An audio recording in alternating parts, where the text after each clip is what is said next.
Hello, boys and ghouls, and welcome to another year of spooky one-shots. Welcome, one and all. I am your ghostly hostly, the Prime Minister of Panic, the Totalitarian of Terror, the Senator of Shocks, Lanny. And we are joined once again this year by 3 willing participants who will be playing the monsters in today's events. I'm gonna take that mask off. How you guys doing? I'm scared. Yeah, no one told me there were going to be masks. I was not prepared. It's okay, I'm the only one on camera. So don't worry about it. You can wear as many masks as you want. I want to give a big thanks to our 3 wonderful players here today, starting with Monty Glue. How are you doing? I'm scared. I got spooked. Don't be scared. You're the monster today. Oh, cool. You get Hi, to I'm be Monty the Glue. scares. I'm very scary. Terrifying individual. Would you like to let everybody know where they can find you, what you might be up to? You can find me at Monty Glue on Twitter. You can find me on Blue Sky at Monty Glue. You can find me on YouTube, Monty Glue, and twitch.tv/Monty Glue. I'm actually on vacation right now, which will be ending actually after Halloween. But you can catch me streaming all kinds of games. You can also catch me on Wednesdays DMing for the Unexpectables, which will be coming back here in November. Hell yeah. Jazz hands. Also want to thank the wonderful and talented Mark Allen Jr. How are you doing today? I'm doing good. I'm trying not to freeze, but otherwise doing great. Dude, it got so cold out of like nowhere here, and it's supposed to be colder tomorrow. Yeah, tonight we have the first freeze warning of the season, which, in case you're checking your calendars frequently, should not be happening in October. But there we go. Yeah. Would you like to let everybody know where they can find you and what you're up to? Yeah, you can find me on Twitter and Blue Sky at Mark Allen Jr. Here on Twitch at Aeon Protect Gaming. You can find me on TikTok at Mark Allen Jr. VA. I do voiceover stuff. I'm a variety streamer who, for the last couple of months, have only been streaming 1 day a week because my schedule's been packed. But the project I was working on is almost done, so I should be going back to regular streaming.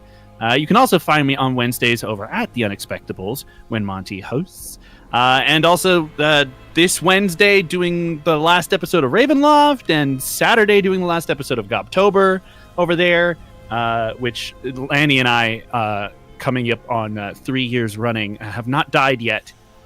So fingers crossed that maintains. I took some of the first damage I've ever taken last session. It's insane. There's a whole How existential do you people crisis. do that? How do right? people do that? Oh, well, you know, just used to it. Whatever. It's a fun time. And last but certainly not least, the man, the myth, the legend, the ace of base, Arkolf. Greetings and salutations to you, everyone. Welcome. Welcome, sir. Would you like to let everybody know where they can find you, what you've been up to? You can find me over on twitch.tv and YouTube at Arkolf.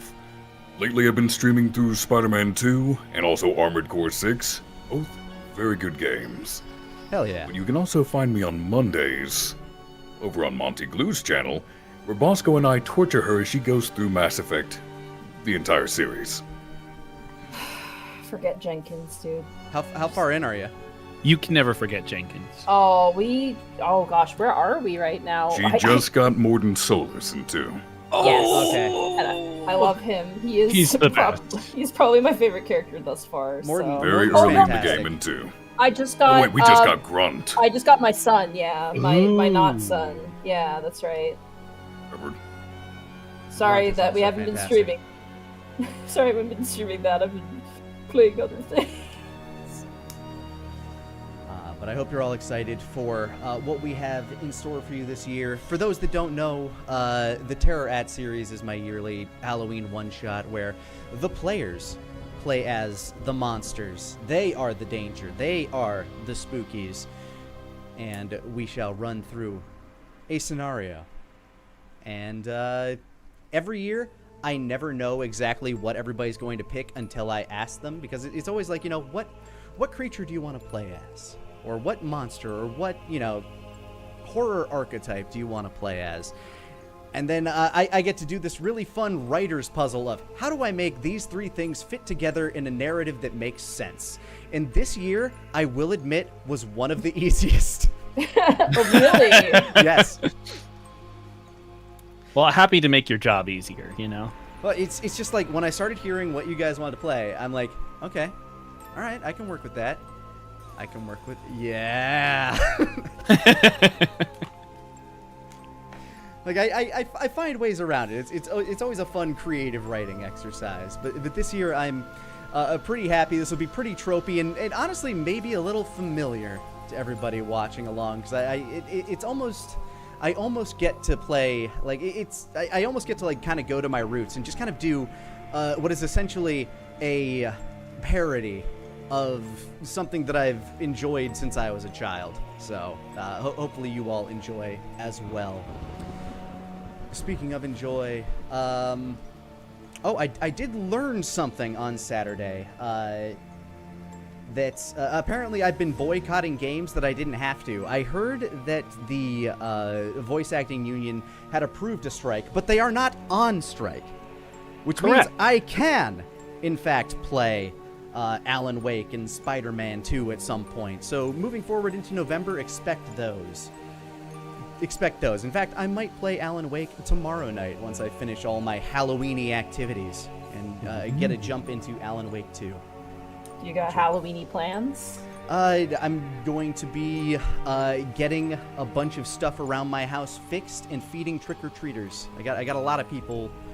I have a lot of technicians coming to my house, honestly. Like, we got this freeze here in Texas, and I went to go turn on my heater this morning. It's like, oh, my heater isn't working. Oh, and my gas is off. So I get, like, 2 technicians coming tomorrow to look at both of those issues for me, which, always fun.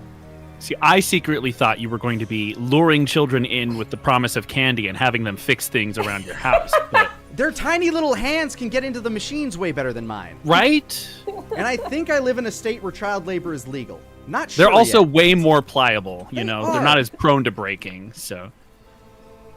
But yeah, I got a lot of home improvement stuff going tomorrow. Plus, I have to film like a bunch of ads, which are going to just be in my home because, oh man, a little behind on a few things because I was sick for a week. But yes, I'm excited to play some games coming up. But that's for later. Today is for the spookies.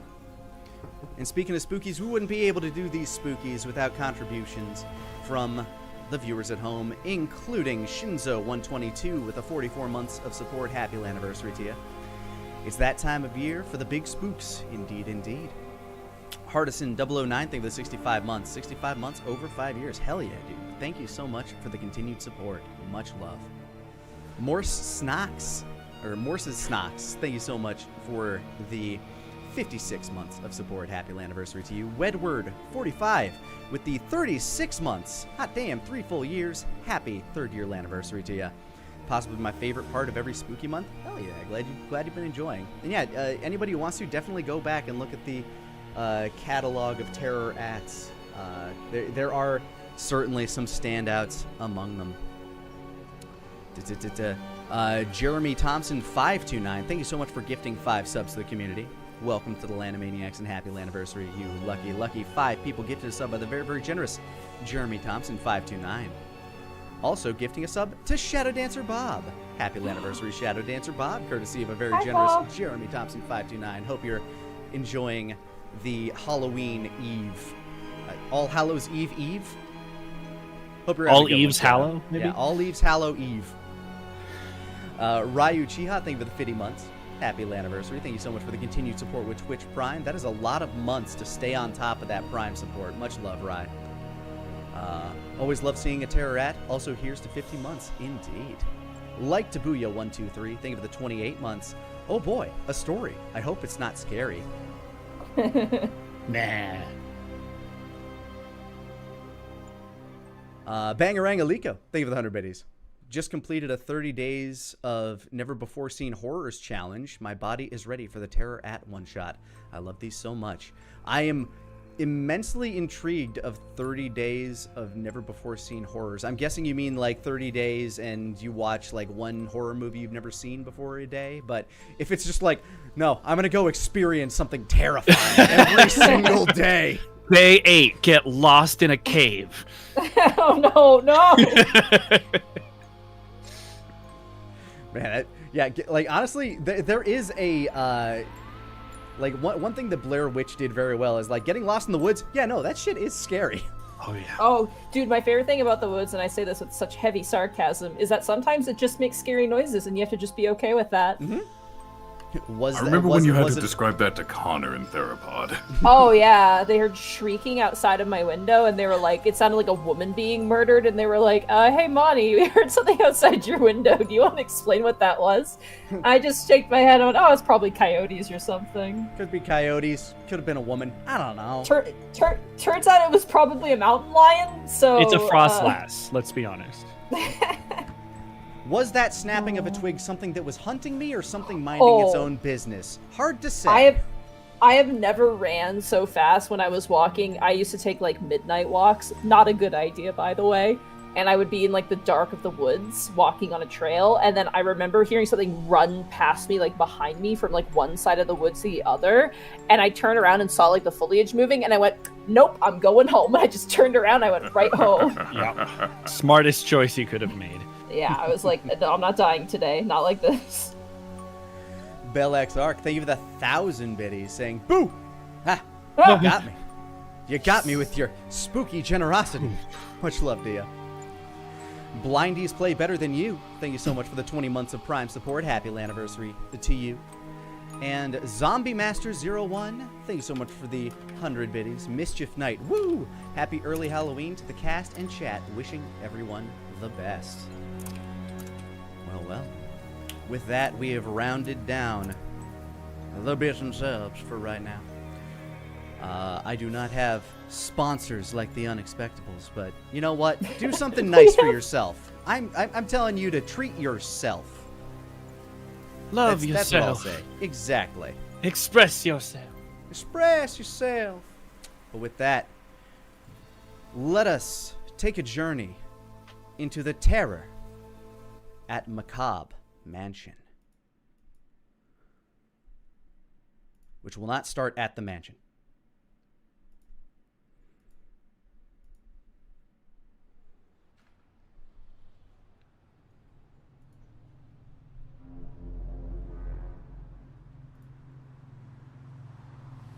Real name, unknown. Code name, Gallows. You sit in the back of this stealth military aircraft. A large container, let's say, sits beside you. You're equipped with a parachute. You know where you're going. You know you're going to be dropping in somewhere, and you know it's going to be fun. Would you like to describe yourself, Gallows? Gallows is a man standing approximately 6'4", lean athletic build, covered head to toe in these sort of dusty brown, tight-fitting clothes. He has a metal plate running from his belt to his neck across the chest in a sort of a V formation. Long leather gloves on both arms, padding and plates along his legs. He has a hood drawn over his head, with a mask in the shape of a metallic skull over his face. His eyes are still visible, gleaming silver in the light. As you stare ahead, you hear a voice coming over your radio.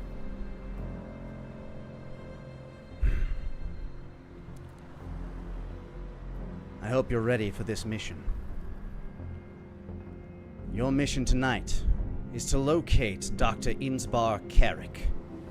He's dedicated his life to the forced evolution of mankind. His research has generated tens of billions of dollars in research through the pharmaceutical industry. Many of his patents are panaceas that will never see the light of day. A week ago, we lost communications with his facility as it went dark. By all reports, it is unclear what has happened. There have been reports of recent animal attacks in the woodlands surrounding his property. And then the following live stream was found online. A device in your pocket beeps, and an image flickers to life. You see the perspective of a camera focusing on what appears to be a young man in his late teens, maybe early 20s. Hairstyle definitely indicates he's young and seeking of attention. There appear to be colored streaks within it. Yo, so, this mansion, it's been sitting on the outskirts of town for as long as I've lived here, man. And, I just thought, looks like nobody's home. Let's go inside and take a look. All right, come on, bros. Let's go take a look.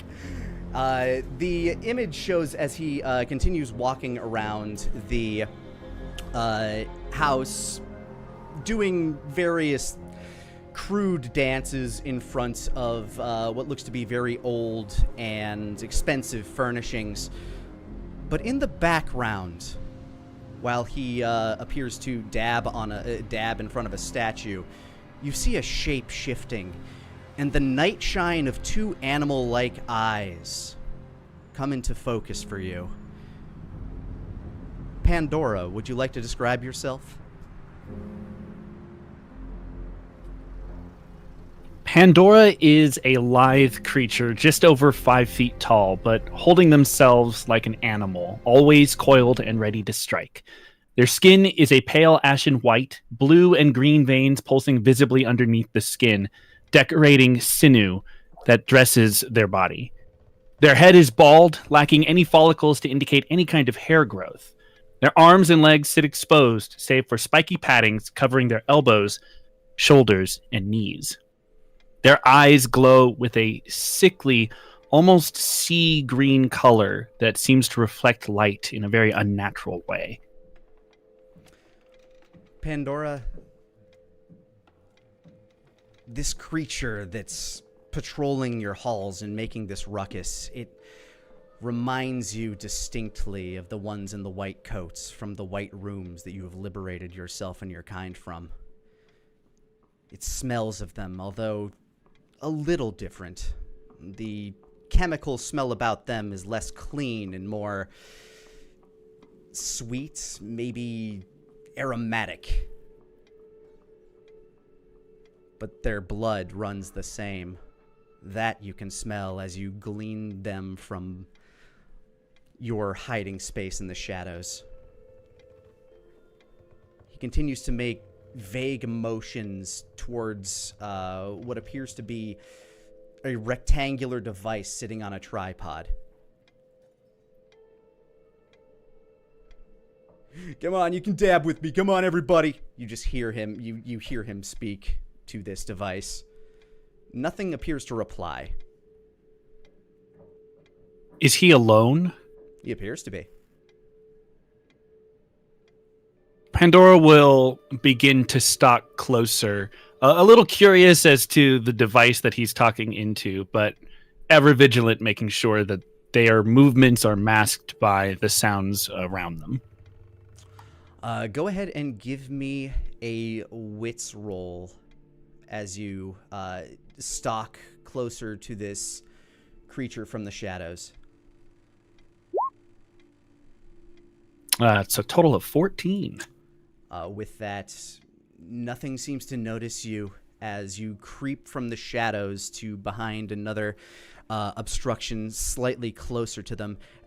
From this vantage point, you can smell clearer the sweat coming off of them that's just musking this entire space. And the device he appears to be talking to almost looks like it's a mirror reflection of him with some script and words popping up along the side of it, aside his image. Does he? What time of day is it? It's night. Okay. Does he have any Early light evening. sources on him? The device itself appears to be emanating a beam of light. There appears to be like a ring of light attached to the device, a circle of light at the very top of the device. And outside of the reflective box that he's talking to, are there any shiny objects on his body? There appears to be some gold glittering from his earlobes, and you can see the glint of it on a what appears to be a chain around his neck. His clothing is also a bit garish, but not reflective. It sparkles in the light that seems to be shining on him. Okay, so trinkets at best, nothing usable. Yeah, not particularly. Okay. Well, ruling out that this creature is not currently any kind of threat, nor does it seem to have any resources or supplies that they can use, Pandora is going to switch to full predator stalking mode. At the very least, this will be a good meal for the rest of the survivors. It has been a few days since you've feasted. You feel your mouth salivating as your tongue caresses your sharpened teeth. They will creep closer and closer until they are close enough to know for a fact that a good lunge will cover the distance between them and this creature before they will have the chance to notice Pandora. Give me another wits roll. That's a 9. All right, you creep closer and closer, and the creature itself doesn't seem to notice you as it walks forward and grabs the tripod that holds his weird rectangle that he's talking to. But as he looks at the words on the screen, you can see your pallid form start to creep out behind him, and the words on the screen start popping up in a more frequent pattern. Wait, what? And as he turns around, you are well within range to lunge. And I'm going to launch myself on him.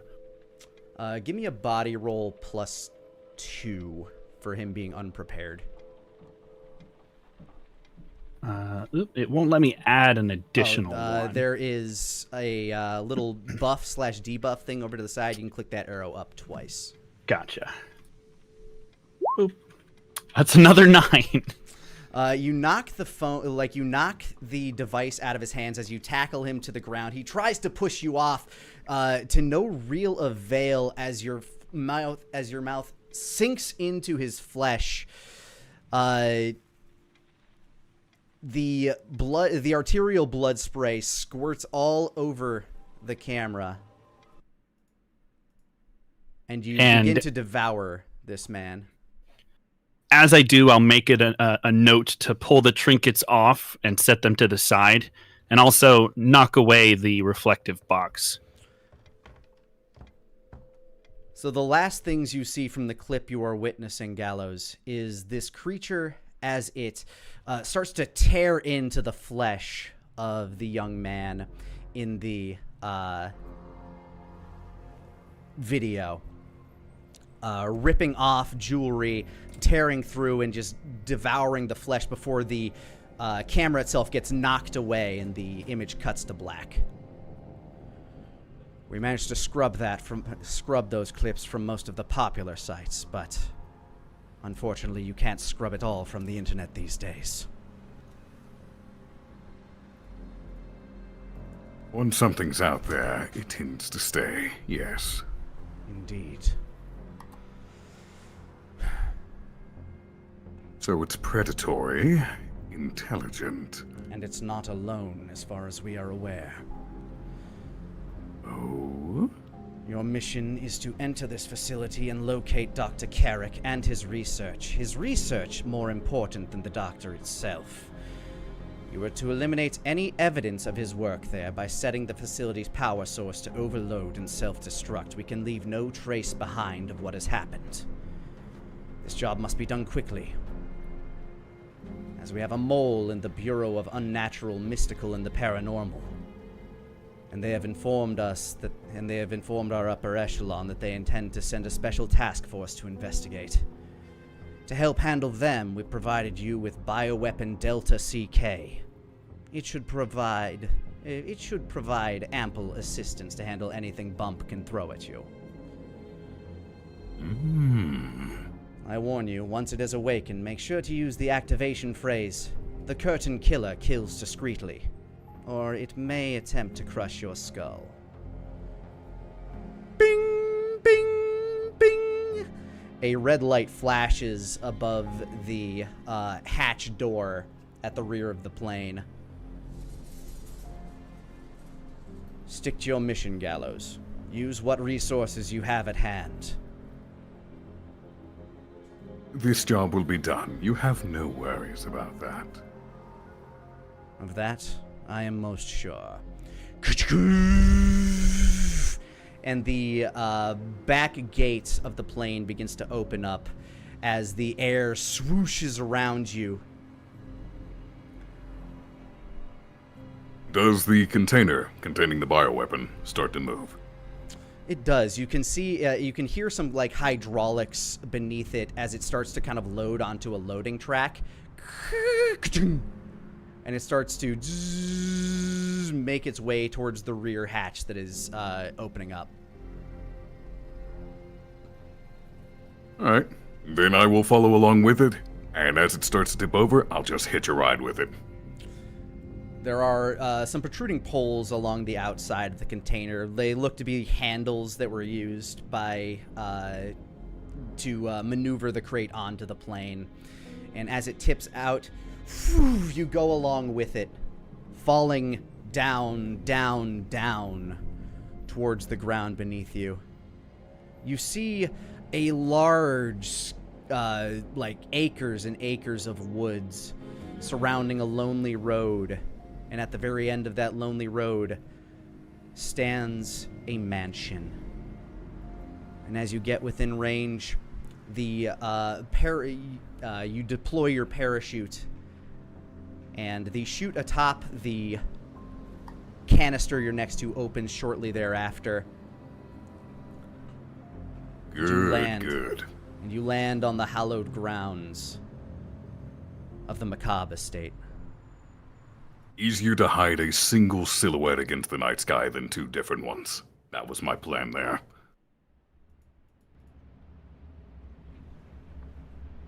Seems like you had little to worry about, as the grounds you find yourself on appear to be quite lifeless. You hear a beeping coming from the container. Beep, beep, beep. As a spout of hydraulic smoke kind of filters out of the pressure-sealed valve. A shape begins to emerge as the front lever of the compartment raises. You see a very large silhouetted form begin to take shape. And Curtain Killer, would you like to describe yourself? Sure. You see a hulking figure draped almost like a mummy in sort of a mix mash of upholstery, wrapped tightly around the body, and then shouldering on top is almost like a large, almost robe-like feature, except for it's all of shredded different fabrics. The only thing visible are the gnarled fingers peeking out from wrapped hands and the pinpoint eyes that stare down, completely emotionless, as the Curtain Killer stands at their full height, tossing aside the hydraulic door, and then immediately seeing, I'm assuming, what was your character's name again? Gallows. Gallows. Gallows. Seeing Gallows immediately, I'm gonna grab him by the throat. This large, imposing creature starts to reach directly for your head. You know what? I'll let them pick me up. Okay, do I have to make a roll, Lanny? If they are not going to contest you, then no. You are very easily able to grab a hold of Gallows. All right. But as they pick me up, I will say, the curtain killer kills discreetly. There's a mode of pause, and I just, like a crane game, just loosen my grip immediately and drop you. You felt the strength of this hulking creature, lifting you with the same ease that you might lift a paperweight. Glad we have that established now.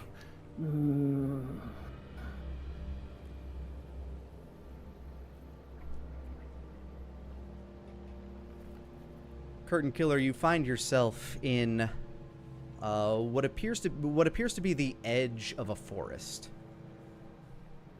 Just like slowly rotation, like a robot, just scan the horizon. I take it I see the manor. You do see the manor. It is the one physical landmark that is easily seen through the thicket of trees ahead of you. Go ahead and give me the both of you can go ahead and give me a wits roll, actually, for the remainder of what you see about you. Oh, can I do it? It's an Got 8. an 8. That's a 6. Oh. Gallows, right now you are just in awe of this monstrosity. The size of this lad. The absolute unit. But CK, what you see as you look around, you do notice a few things. There appear to be a number of there are skeletal remains of creatures scattered around the forest here. Some look deer in shape, some possibly canine in shape, all of which look to have been devoured, some even missing some bones. And The mansion. Oh, sorry. Oh yeah. Notably, the only sounds of life you hear around you are those of carrion birds and the chirping of late autumnal insects. That's good. That's a 4-letter word. That's nice. I know. I love them. That's good. Pretty obvious question. Does the manor or the mansion look to have curtains on the inside of the windows? From where you are standing, it is kind of hard to tell with that particular wits roll, as the mansion itself looms darkly in the distance. But as you begin to march toward your the location of interest, you do see that there are a few windows where curtains do yet billow. Ooh. The curtain killer's movement speed will increase by 0.5%.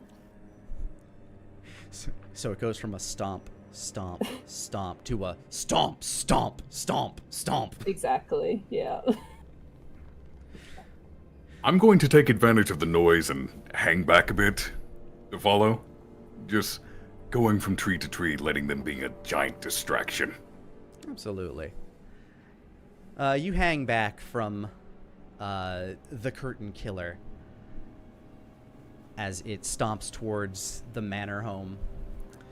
It does not appear to draw any attention from anything nearby. Whatever you were thinking it might draw out, it does not appear that anything yet is lying in wait as you follow from a safe distance. And curtain killer, as you reach the front gates of the mansion, you find that the whatever lock might have been holding them closed appears to, alongside a set of discarded bolt cutters, have been opened. I will wrench that open. Go. You know what? For the hell of it, go ahead and give me a body roll. Okay. 10. So these gate doors, which could very easily have just been pushed in, you instead stick your fingers on the inside and start to pry them apart horizontally. You hear the popping of the hinges of the gate as you essentially remove both of these heavy iron gates from their hinges, and they just kind of pop down to the side behind you. And I just lean through and continue on my way. Where were you on my last mission?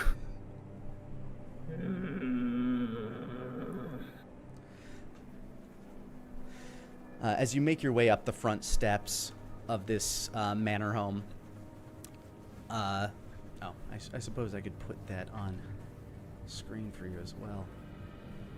As you make your way up the front steps of this manor home, this old Victorian seems to have been sitting here for, at the very least, 100 or so years. You notice that the statuary in the garden that you walk through appears to have been defaced over time by various local youths who may have come to do various chicanery. And as you make your way to the front door, you see that it sits ajar.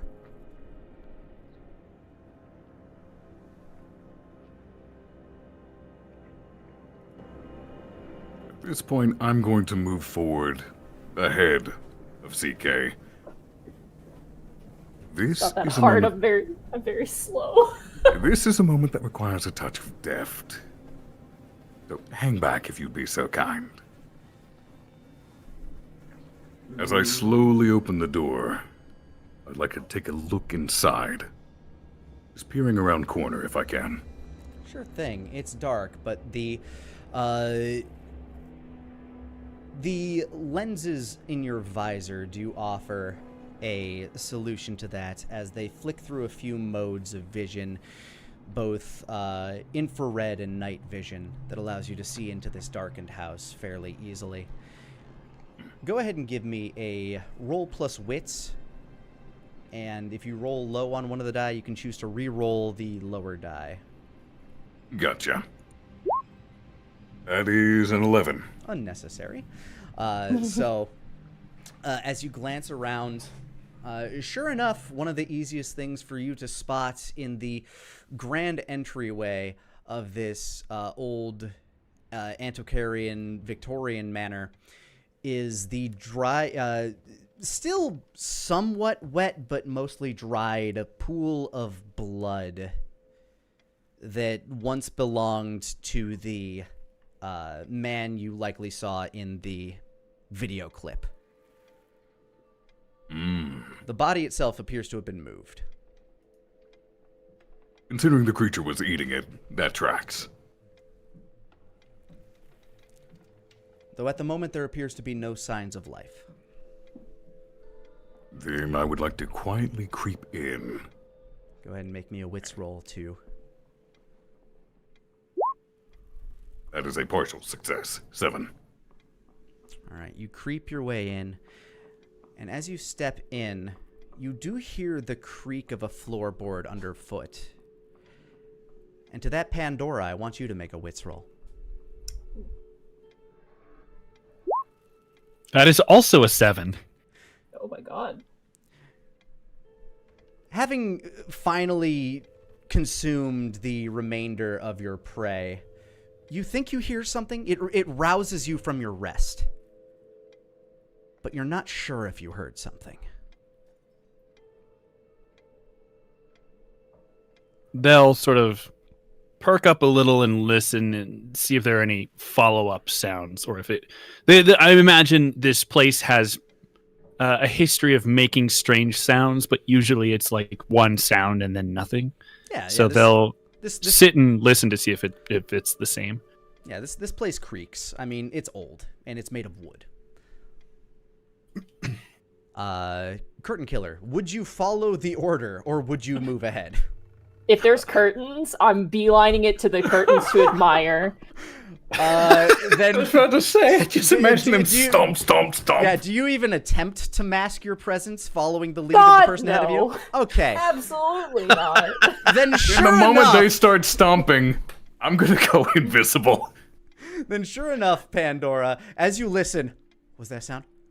What's that sound? Wham! Wham! Wham! Wham! The sound of very heavy footfalls. The floor below you starts to ruminate around the house. And with that, Curtain Killer, as you walk in through the front door, Gallows, who was just ahead of you, seems to disappear.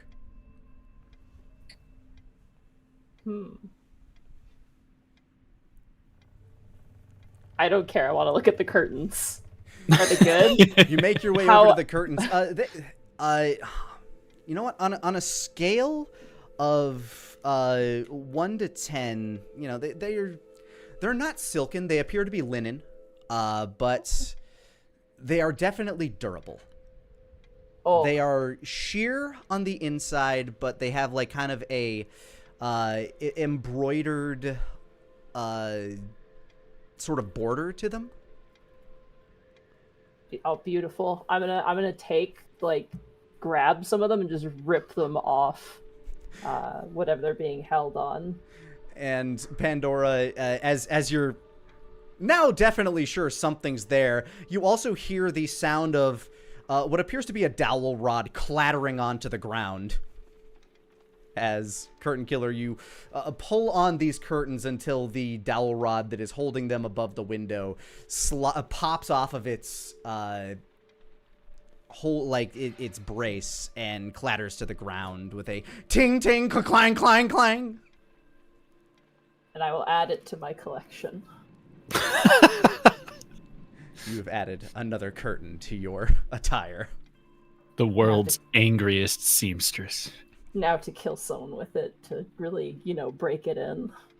I'm just gonna be off to the side of them, scanning for life forms at this point. Just hanging out while invisible. All right. Go ahead and give me a wits check there, Gallows. And I'm going to choose to reroll Jackpot! that. and go ahead and re-roll the 1 due to your visor.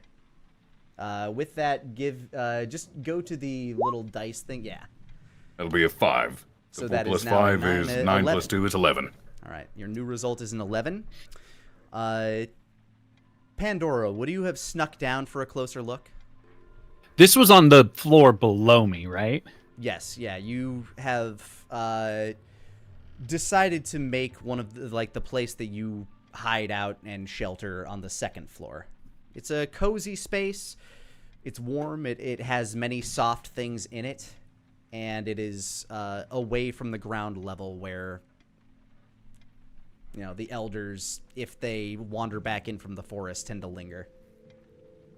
Given that I heard the banging noises on the floor, I'm going to go down to the bottom floor, but I'm going to go down, and once I'm low enough on the stairwell to hook around, I'm going to hook around under the stairwell, climb back up, and crawl across the ceiling to investigate. Okay. Go ahead and give me a wits roll.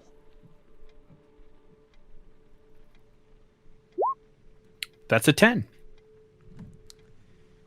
You believe for all intents and purposes you are hidden.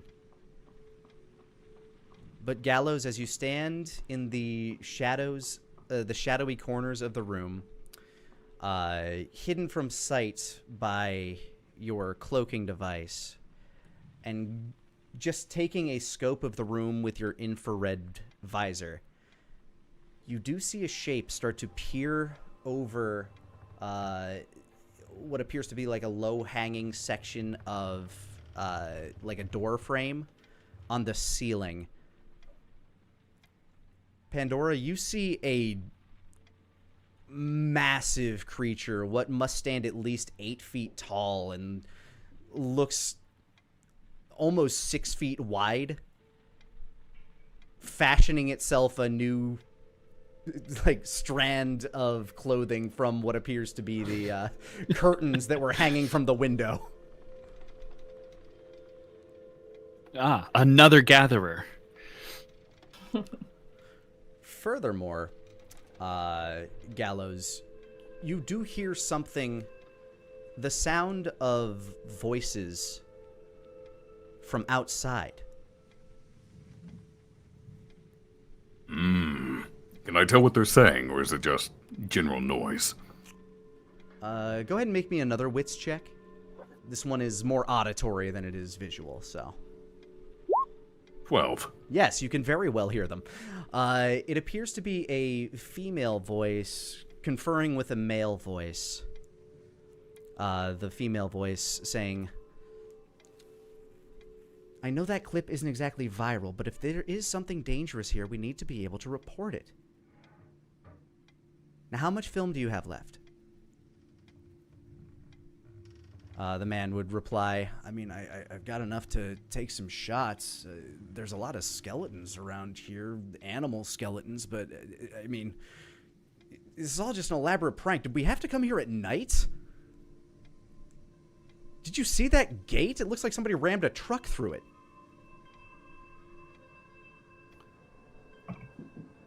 Gallows will just think to himself, lovely interlopers. Are they going to be eaten, or are they going to be strangled? Pandora, you also hear the muttering from outside, the sound of more of these, more of those white coat-like creatures. They seem to be speaking their language. Did I hear that sound also come from within that room without seeing its source? You can hear them outside the front door. As they appear to be making their way. You can hear like kind of the creaks of the steps as they begin walking up. Was Gallows talking out loud, or was that Nope. thinking? Thinking. Okay, just making sure. I'm invisible. I'm not stupid enough to open my mouth. Well, shit. Are they going to eat them more?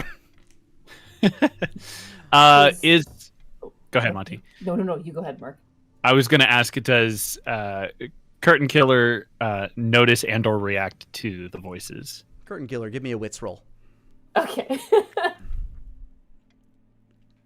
Partial. You do know, like through the joy of your newly collected curtain, you do hear the muttering of human voices. You don't exactly know the number of them, but outside the window, you can see them approaching. I look down to my newly retrieved curtain. I look up at the individuals showing up, and I just smile at the camera slowly. And then I'm going to walk backwards. Is there like a broom closet or like a coat closet nearby? The room you seem to be standing in is kind of not exactly a grand entryway, but I'd say that there is a little cubby that you could like walk back into that would lead towards what would be a dining room. Okay, I'm gonna open the door to that and just like a Tetris piece, just slide myself in there and then close the door to hide myself. All right, you're a bit loud in doing so, so give me a wits roll and re-roll your highest d6. Yeah. Just wedging yourself in there. Ooh, Oh, This Lord. should be No. interesting. So it's a 7 right now. Now re-roll that 4. All right. Is there a way to just to click, or should I just reroll it? D6? Just use the regular dice tool and the. Okay. Ooh. All right, so that Spoiler. goes to a 6. As they begin to approach the front door, and you make your way to the door you're going to hide behind, you once again don't exactly realize which way the door is supposed to go. So as you push it, it just cracks off of its hinge and falls inward. Cool. What was I'll that? Pick it up, and I'll just like hold it as I press myself in, and just hold the door in place. What the hell was that? No, I ain't doing this. You can hear them kind of like start to argue in the entryway. At this point, Pandora, the large hulking creature, appears to have broken a door on the main floor and is now holding it in front of them as they are standing in that doorway. And you do get a good view of what appears to be a youngish man and woman, probably in their late 20s, early 30s. And Well, I did Gallows, just you also eat. get a glance at them. I did just eat, so rather than being in an immediate stalker mode, they're going to sort of get as flush to the ceiling as they can and as out of sight as they can, using sort of the shadows that are naturally formed within inside the manor to help hide them, and just watch. You're already very well hidden. You got like a 10 on your stealth check for any non-player watchers. So you hanging where you're at, they don't seem to notice you, kind of dangling slightly above them as they like just peer in, and then the young woman points, Look right there, that's where it happened. And she points to the pool of blood, and off to the side she points off to the would you have taken the tripod and the device at the end of it? No, the shiny box with the light was not desirable. All right, well, it's well out of battery by now, but she also points out the discarded tripod that was scattered across the room. See? This can't just be some elaborate prank. That is real blood right there. You can smell it. Oh, man. The man pulls up the camera and ka-cheek, takes a picture of the blood, and then turns and takes a picture of the discarded tripod. Just like that, they have activated my trap card. They're now on the list. They walk a little further in. What was that sound? That breaking? That... As they wander further into the room and away from the doorway. I'm going to try to slip behind the one with the camera, matching my footsteps with his, trying to make as little noise as possible. Go ahead and give me a wits, and you can re-roll the lowest number. Again, does not. That's an 11. Does not seem to be necessary, as you absolutely Bugs Bunny sneak behind this man while invisible. As soon as they reach a corner of any sort and they look to turn, when one goes, I want to try to reach around, cover the man's mouth with my hand, and drag him back. Okay, this does count as an ambush, so there's no way of any sort of repercussion against you in this situation. But go ahead and give me a roll plus body.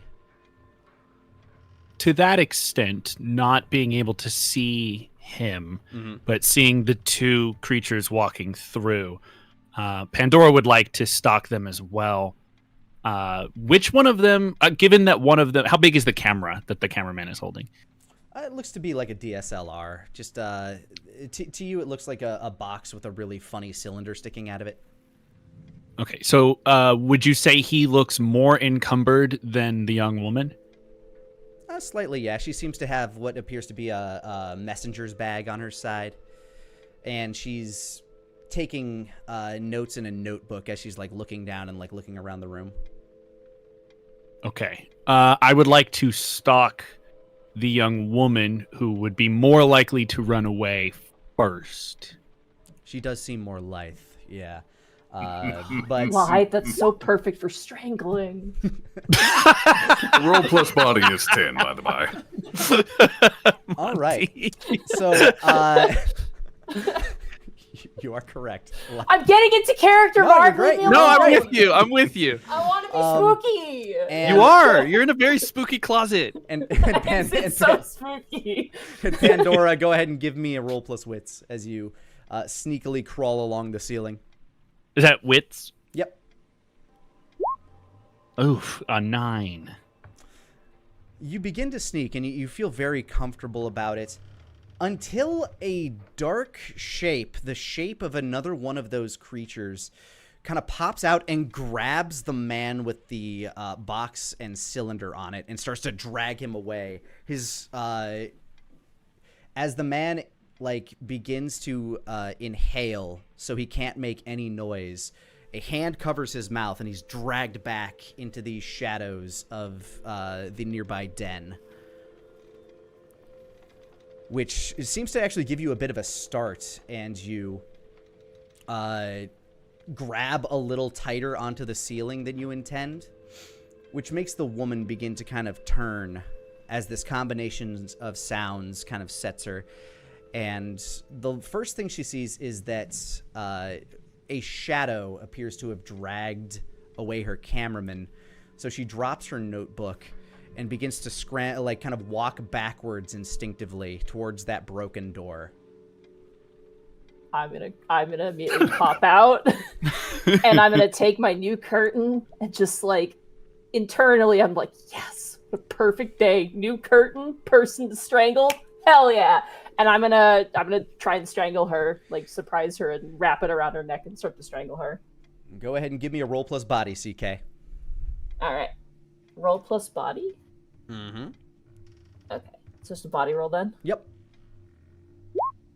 Ooh, partial. Okay. So what happens is this is still a success, and it's an ambush, so there's like no negative repercussion from this. The door drops and starts to slam forward as she turns, and in almost kind of like a Leatherface like reveal, she notices your hulking form above her.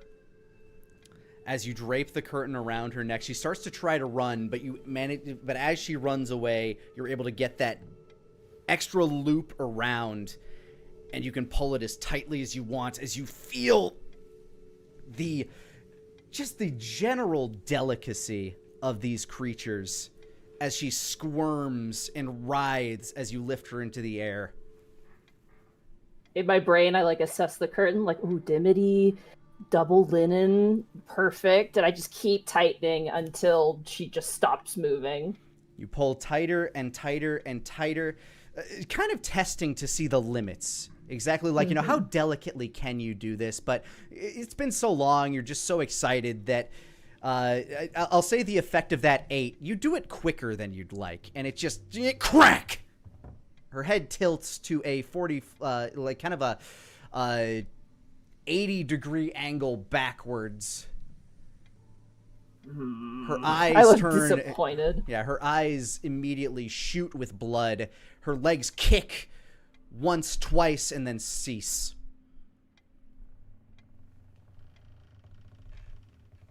I just drop the body, like just a pile of rags.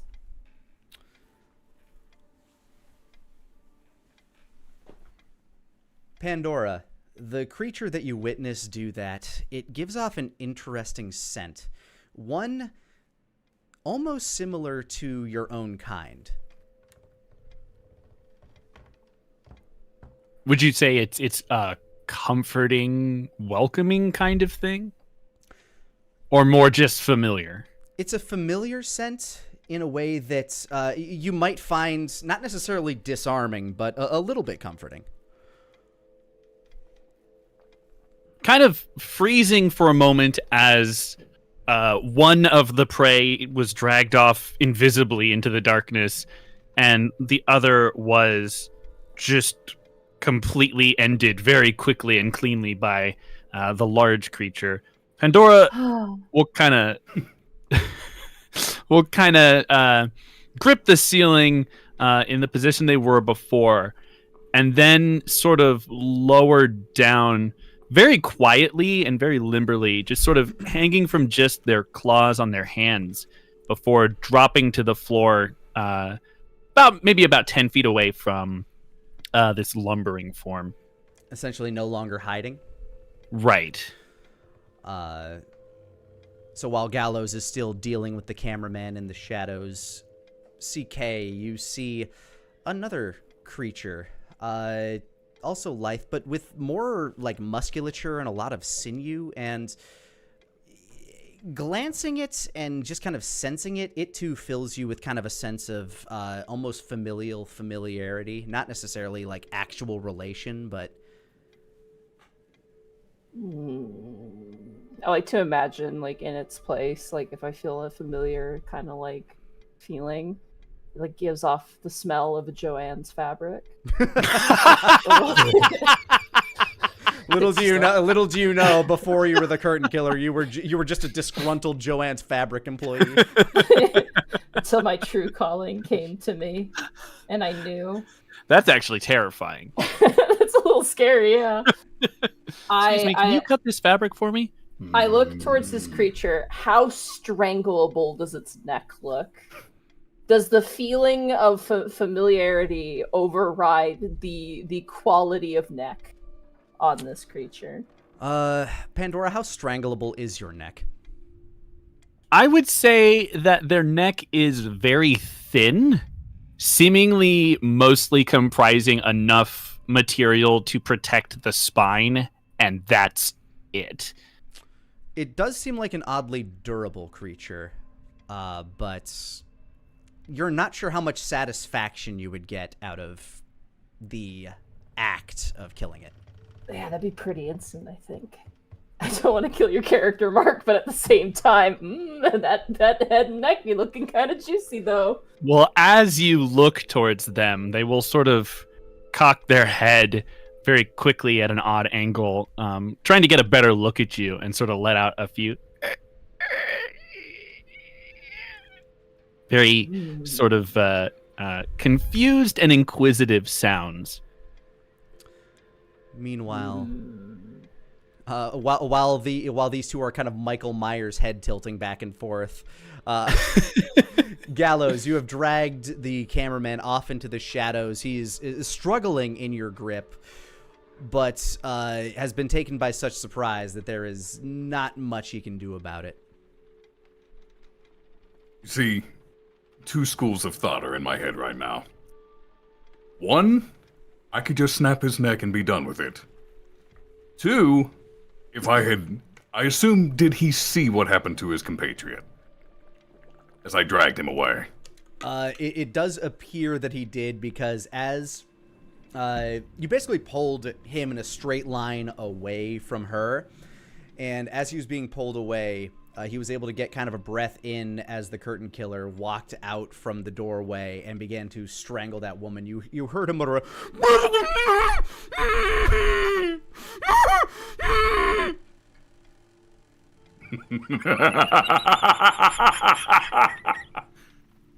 Okay, decision made. While I've still got him held, I'm going to reach my other arm and take the camera from him. Oh boy. all right, you're able to remove the camera from him. He's right now he's kind of in shock. You're not sure what the relationship between these two were, whether it was professional or whatever, but it did appear to be a very strong relationship based on his reaction.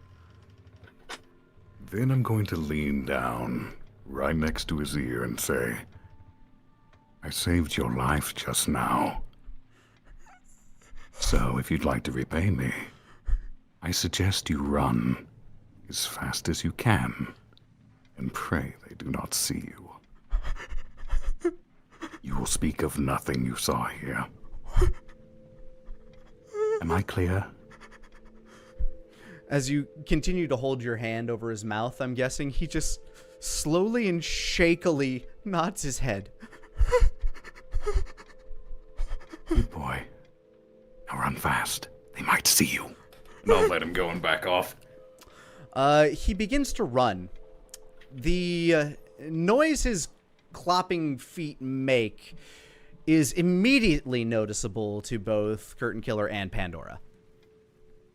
Let the games begin! Oh boy, oh boy. Oh, this poor guy. It's like those when they like let off the bait rabbit, like the fake rabbit for dogs. Yeah. Precisely! The little cardboard rabbit on a stick. Oh, this is so messed up. I love it. No. Where are they choosing to run? Are they running back towards the front door or further into the manor? The front door appears to be the only exit.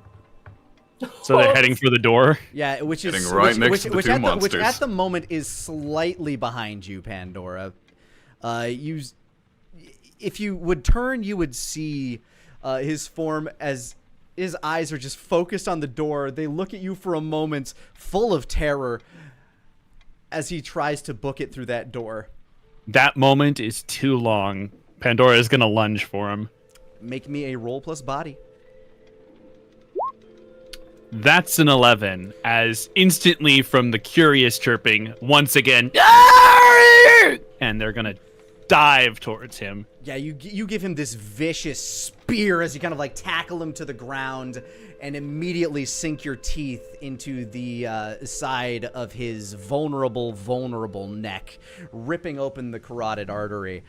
And he just, like, blood just starts draining as he gargles.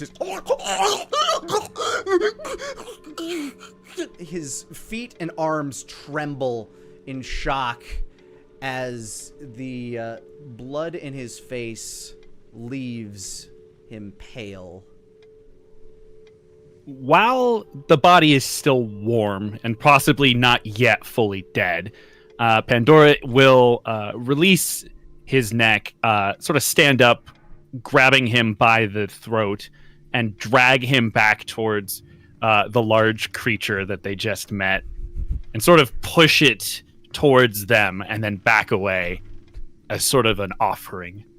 Pandora brings you a present. Will put his hand on his chest like a southern woman whose soap opera's just got a little too much, like, oh Lord. I would like to discreetly follow them in and just lean against the wall behind them, arms crossed. As you witness the last of the light leave the dying man's eyes, the last thing his eyes are facing are the distorted, crumpled body of the woman he came here with. That's kind of romantic when you think about it. Yeah. Oh my god. Yeah, it's adorable. But it's I will take both of their bodies and I will string them up where the curtains should be in the house. Like, I take the curtains off and I like tie their bodies to like frame the window. Simple enough, meat actually. curtains. The dowel rod is easy enough to just kind of pierce through the supporting chunks of their bodies and kind of rehang on the wall. And as you finish your art piece, you hear something in the distance. What? It appears to be the sound of approaching helicopter rotors. Gallows will say out loud, I trust you've both had your fun now, yes? And they'll sort of crouch low to the ground, suddenly realizing there's another presence in the house. Yeah, the shadow that dragged back the man is now talking to you. I will wave at Pandora just as to be like, don't worry about it. Like, kind of like a and I will trudge after Gallows. I will hold the camera out to the CK and say, could you be a dear and crush this for me? Just a single motion, like a single like frame of animation. I just pop that thing like a balloon. Yeah, it's so immensely easy. It just crumbles into shards and dust in their hand. And is left as electronic confetti on the ground. I just shake my hands, get little bits out of my hand wraps, as it I were. will look to Pandora and say, do you comprehend what I'm saying? You do. They kind of regard your question before slowly lowering their head. It's not quite a nod, but clearly a symbol of recognition. I appreciate your work. You're quite deadly. But there are more bad men in lab coats on their way. Might I count on your help to eliminate them? When you say the word lab coats, you just hear...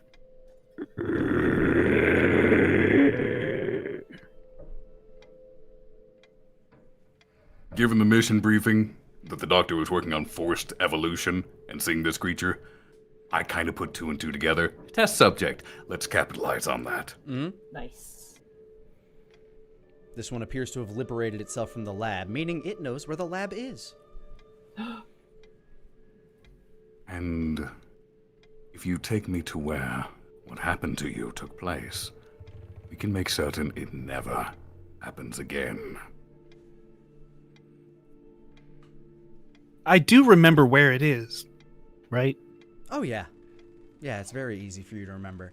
All you have to do is take the maple leaf crest and place it on the armoire in the lower bedroom, and it just slides right open. I will place a hand on the back of CK and motion to Pandora and say, my friend here, much like you, but they get to live a life of happiness doing what they love. I just look over as well. I just look over at the two dead bodies hanging from like the dowel, and I just point as if to say, already pretty happy. Just like smiling and pointing at that. Basically just extending that like an offer. Help me, you get what you want, this never happens again. Pandora will sort of look... Sorry, I have a frog in my throat. Pandora will sort of look out the door towards the surrounding lands around the manor, and then look back towards this man and the creature that he brought with him, and then sort of turn in the direction towards the lab. Good lord. Sorry, I don't know what happened. The air is extremely dry today is what happened. Yeah, no joke. And sort of head further into the manor towards the direction of the lab. It's like 12 frogs are now in my throat. Yeah, no, I've been hydrating nonstop, trust me. So have I. I don't know where this came from. You begin to make the creature shows you towards the first floor bedroom, and he points to the armoire and a little, what appears to be a crest of a maple leaf sitting on the floor nearby.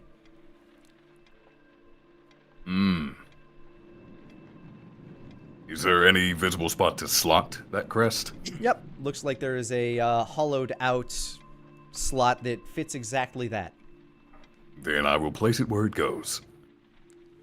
And you hear kind of like the sound of sliding slate as the armoire itself shifts, and you see a stairway leading down into a well-lit area beneath the manor. I assume CK has followed us into this room? I am, yes, trudging behind very obediently. CK. Would you be a dear and barricade the door behind us to slow our pursuers down? You could use that bed. Is there anything like made out of wire? Probably like the springs in the bed. There are like nothing particularly like nothing that would be like a lot of wire unless you like punch open the wall and start ripping the copper wiring out of the house. What am I saying? There are curtains. I'm gonna grab more curtains. There you go. And I'm gonna tie assuming that I can, tie like the doorknobs, or like if there's a latch, tie the latches together just really tightly. So are you trying to barricade the door to the bedroom itself or to the lab? I believe leading into the house, right? Gallows? Or do you want me to specifically close up behind us when we go into the lab? Oh, the door leading to the house is kind of gone. Thanks to you. Yeah, you sort of destroyed it. Did I break the... Oh, that's right, I did. Oops. My bad. So, what I'm thinking is, they're going to come in the house anyway. They're going to fan out and explore. We're going to give them one locked door to focus on, which is the bedroom. Okay. While they're trying to get in, we're doing what we need. And if they happen to come single file down the stairs like fools, we'll get them as they come. You got it. All right, then I will tie up the door to the bedroom then. Alrighty. What would this be? I think this would be wits. Actually, no. This would be smarts. Uh-oh. Uh-oh. How are your knowledge of knots and your... I'm the curtain killer. I kill with curtain. Yeah, but You're do very you good not at looping them curtains? around a neck. So let's see how good you are at like. The only knot you know is the hangman's Was noose. I a sailor before I became an employee at Joanne's Curtain factory? killer can only tie their shoes with bunny ears, not the normal way. Let's find out. Were you a Boy Scout? no! Nope.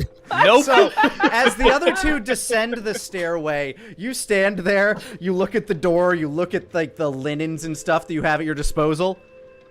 You put like a little loop around the door and tie like and put like another loop around the bed frame, do some bunny ears. And just do like a nice firm, very proud of yourself nod as you walk down the stairs. Your frame is so large that you manage to knock the armoire itself off of its track. And you just hear behind you as it's trying to close, "Ka-kick, ka-kick, ka-kick, ka-kick, ka-kick," as you walk down the stairs following them. And here is where we will take a break. You did so good, Monty. Thank so you. proud of I'm so proud of you. That's amazing.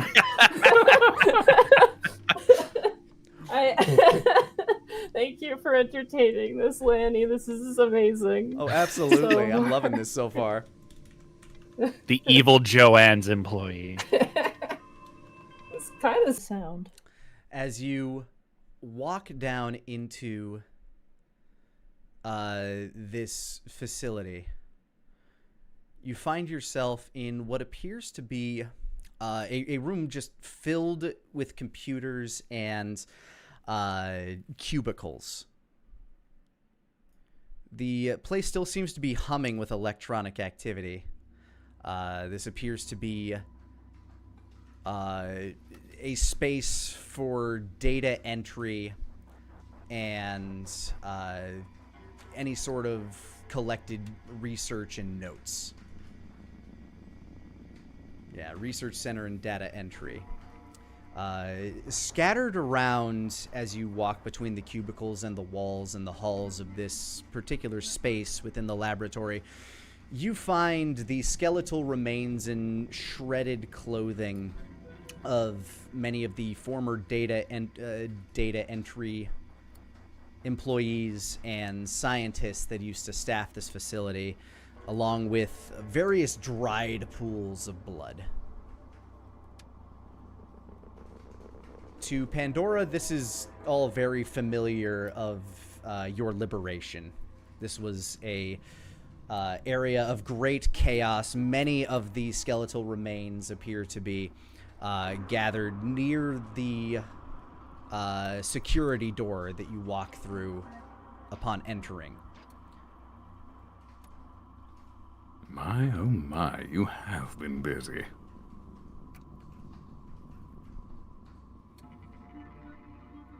There doesn't appear to be any other signs of life down here, though. Pandora, you do know that some of the elders remained behind in the labs. Perhaps they are further in. Have I been down here recently? Given what happened the last time you were down here, do you think you would have been able to bring yourself down here? Probably not alone. Yeah, you and many of the elders that made it up top, you probably went out into the forest a few times to find yourself a meal that you would drag back to the safety of the shelter. Some of the elders wandered further off into the woods to explore, but you wouldn't have come back down here very often. Okay. If at all. You just know that this is where the white coats would sit and type into their machines.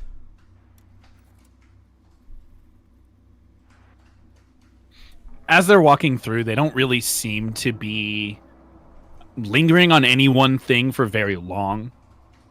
They are sort of walking through as if it were a practiced march, something that they remember doing but are trying not to necessarily do actively. Yeah, memories do sort of flood your mind as you walk through these areas. For Gallows, anything in here you would almost certainly consider evidence.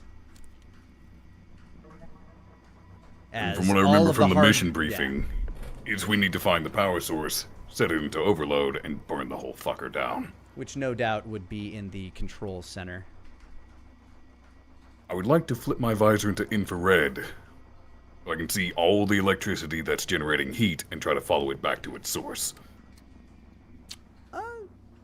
Easily enough, you're able to find the where the wiring kind of connects into the ground and goes into various hubs, and you find the central network beneath your feet.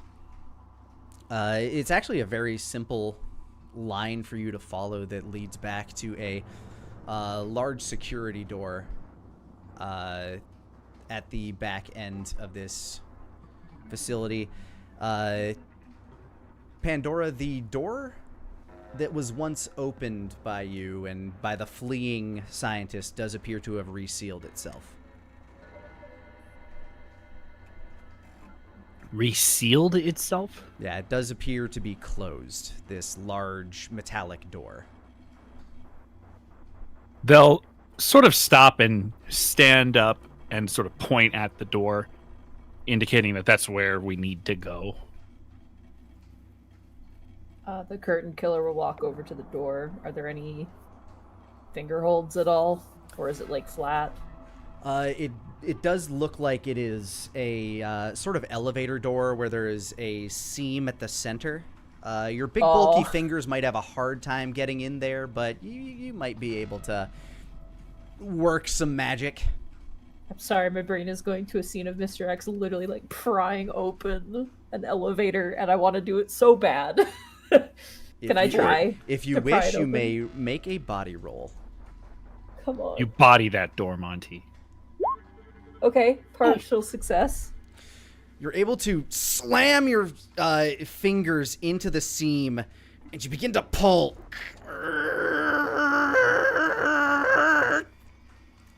The whining of the gears, it does take you a bit longer than you initially expected to sort of pry open a hole large enough for anyone to fit through. You're able to pry open a hole large enough for Pandora and Gallows to fit through easily, but for yourself, like, your arms actually get a little tired by the time the hole is that large, and these doors are now effectively basically ruined. So you will have to give it another shot after you kind of, like, let yourself rest for a bit, or if they can find a space to open it up from the inside.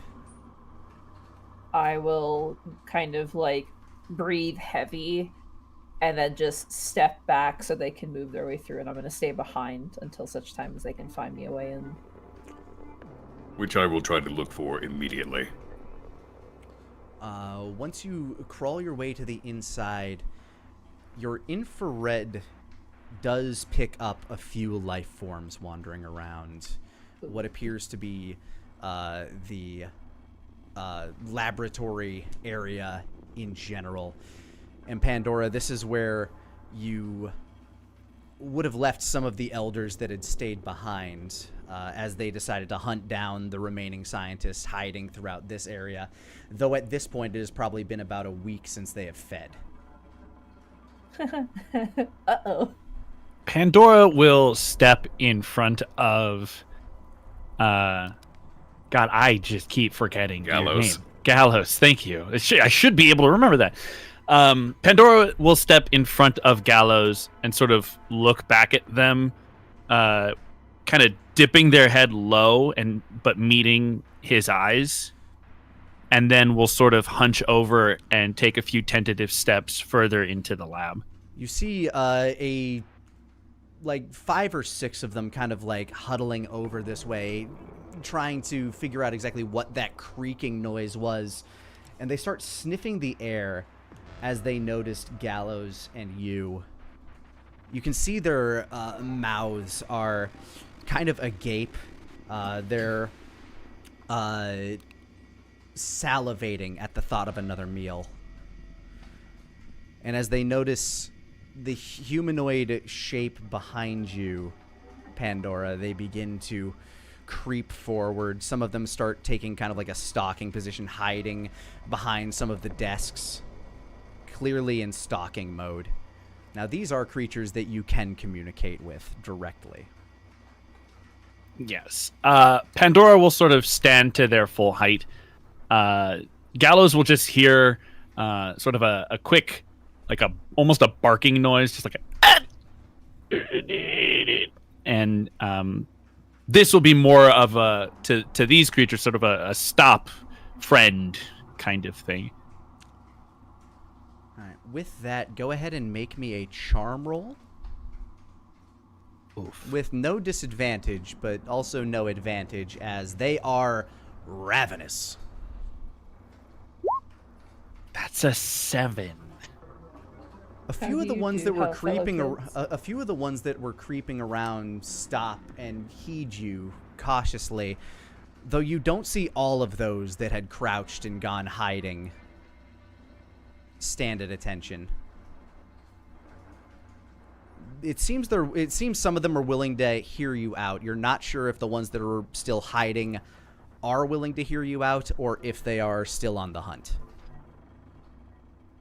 Pandora will once again utter friend, and then pointing upwards will go gift food above. Okay, you are offering them food from above with a new way to leave. Gallows, while this is happening, I want you to make me a smarts roll to see if you can find a way to loosen these doors from this side. That is a partial 8. You think it's possible. The mechanism that slides these doors is clearly damaged, but in that damage, you think you can reach the inner mechanisms of this door to disable the lock, but it might take you a few minutes, which may not be Sorry, my music stopped playing when I didn't want it to. Which you might need to do quicker, as CK, you hear the sound of boots marching down from the way you came. Oh no, Stars is here. Uh-oh. Okay. It's not Stars, it's Bump. Yeah, it's Bump. Oh, whoa. I was very particular about that. Go bump in the night. I thought that was very clever, by the way. I didn't get to say it earlier. But... Yeah. And you hear the voice of a young man speaking into speaking to a radio. Confirmed. Head data analyst's desk is about halfway through the hallway. I've spotted a bogey, he says as the young brown-haired man lays eyes on you, Curtain Killer, as you turn and meet his gaze. I'm gonna briskly walk towards him. Bogey is hostile. Bogey is hostile. Too hard for me. And I'm going to loosen one of my curtain strands and prime it in my hands. Do I hear that stomping going off? You hear the stomping going off, and you also hear the racking of a shotgun as the man begins to level his gun at Curtain Killer. Well, looks like dinner's arrived early. So with that, Pandora, give me a charm roll +2. Oh, please, mystical, magical dice. That is an 8. They begin approaching the doorway that Gallows is working on. You don't know if they've heeded your words, necessarily. Or if they will be able to resist taking a nosh out of Gallows before making their way through the door. But in the meanwhile, Curtain Killer, what are you doing as this man is racking his shotgun and I'm gonna going into kind of like a combat stance? I'm going to take a piece of my curtain and wrap it around the shotgun and yank it from his hands. All right, he's still a little bit too far away for you to do that. You are not exactly in melee with him yet, so give me a... in order to act defensively, you will roll plus wits as you close the distance. Okay, wits. Mm-hmm. 7 partial. Partial success, so you will take half damage as he's not able to gain more distance from you, but he's able to kind of like roll to the side as he peppers you with shotgun pellets. I believe you have a shield of 2. His blast would normally do 5 damage, so you take 3. His blast normally do 5 damage, cut in half to 3. You take 1 damage total. Take 1 damage. Okay. But you have closed the distance on him effectively as he clack loads up for another one. Now you may attack. All right. I'm assuming body for this. Yes. Oh, 11. Huge. 11? Yeah, sure enough. While what are you trying to do? I'm gonna like wrap a piece of fabric kind of around and then just yank the shotgun out of his hands. Sure. So you wrap the fabric around the shotgun, you pull it taut, and you start to pull it away from you. But your massive frame is so big, you're still going to take an additional 1 damage as his shotgun fires off. You do have a quote-unquote perk that even when you succeed a body roll, you will still take damage just for being absolutely massive. Yeah, I have the, what is it? Easy target, yeah. So you do take an additional damage as the shotgun goes off, but you have effectively disarmed him as he rolls away and whips out a 9mm handgun and begins to work his sidearm towards you. At this moment, Gallows, go ahead and give me another roll plus smarts. That is a 9. You've gotten the door unlocked, but you do have another problem as many of Pandora's people, some of them start to kind of like push past you, but a few of them are just too hungry and they start to bear down on you. The door has loosened though, so you have done that job and may now focus on not getting eaten. Then I would like to use my cloaking device and go invisible. Sure enough, go ahead and roll plus wits to evade their attacks. That's a 12. And as they close the distance on you, they're about to swipe at you, and then boink! You blink out of existence and slip away before their hands can make purchase on any part of you. They stand there confused for a moment as a few more of them start to make their way into the hallway towards this ongoing firefight. I would like to slip further into the facility towards the power source if I could. Absolutely. You start to make your way back. Pandora, what would you do at this point? Well, the guy I was gonna defend just disappeared. So, point of order being the loud gunshots above, I'm probably going to follow the others back towards where we came from. It's actually not above. It's actually directly in front of you, where Curtain Killer is now engaged with this young special ops man who is drawing a 9mm on them. And can I slip towards the front of the group of my people and sort of with one hand point towards Curtain Killer and say friend, and with the other point towards the man and say food? You may. Although they seem to have taken the same notice that you did that Curtain Killer does have a similar scent profile to themselves. Perfect. Go ahead and give me a roll plus wits as you attempt to make your way into combat without drawing the attention of the man or drawing the fire of the man. And Curtain Killer, what will you be doing at this point?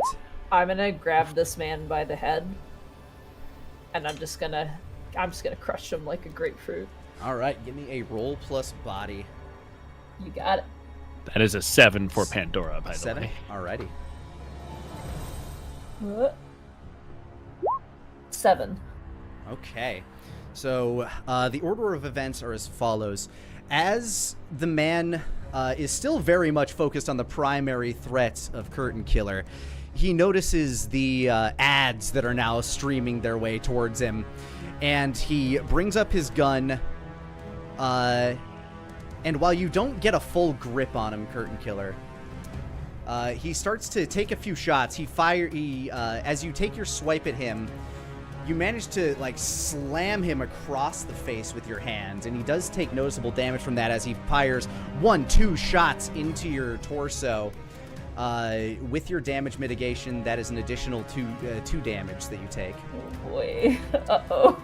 And he then kind of like rolls and turns his attentions towards the in-streaming Pandorans. He manages to fell 2 of your party, but you take no damage, Pandora. But 2 of your elders have been shot in the face. I'm going to take emotional damage. And Emotional damage. now, yeah, pretty much. And now be sort of, with some of that leftover rage from the last time I left this area, will shift into a more aggressive mode towards this man. Got a lot of company down here! He yells into his radio. What will each of you do at this point? Can I... How much distance is between the top of Curtain Killer's shoulders and the ceiling? Oh. Honestly, not a lot. Their head is almost touching the ceiling. I'm sorry. Given I'm my very limber perk, would I be able to basically climb up the back of Curtain Killer, squeezing through that space and dropping down onto the man from above? Sure. For creativity, I will give you wits +1. Okie dokie. tall. Mess him up. Come on, Mark. 8! So while you do manage to slip his gaze, he is able to fell the remaining, the remaining 3 that are currently streaming through the door in that choke point. Meanwhile, Curtain Killer, you're still able to get into melee range with him. What is your action here? I'm gonna put both my, intertwine my fingers together and then do an overhead slam onto this guy. All right, you're intending to slam him into the ground. Give me a roll plus body. 13. Let's go. Amazing. So you slam him. You absolutely take your hands, double axe handle, and just smash him, and boom! Ah! He collides into the ground. He coughs up a mote of blood. As just before he's able to basically just before you knock him straight down is when he kind of turns his attention back to you. He's able to fire a shot, but it hits your knee. It would at half only do 2 damage, so you take 0. Okay. It fires into the thick, meaty flesh of your kneecap, but it doesn't even pierce that very almost chitinous skin that you have on your knee. Okay. Okay. Sorry, I'm just reading the ability I have because I took 5 points of damage. Have you taken a full 5 already? I have, yeah. Oh wow, yeah. So if you choose, you can use that ability, but that's kind of you're at your breaking point, and right now you can choose to do it, but if it gets much lower, it will happen automatically. Fair enough. You got it. There's a certain point where you can't choose to die. What?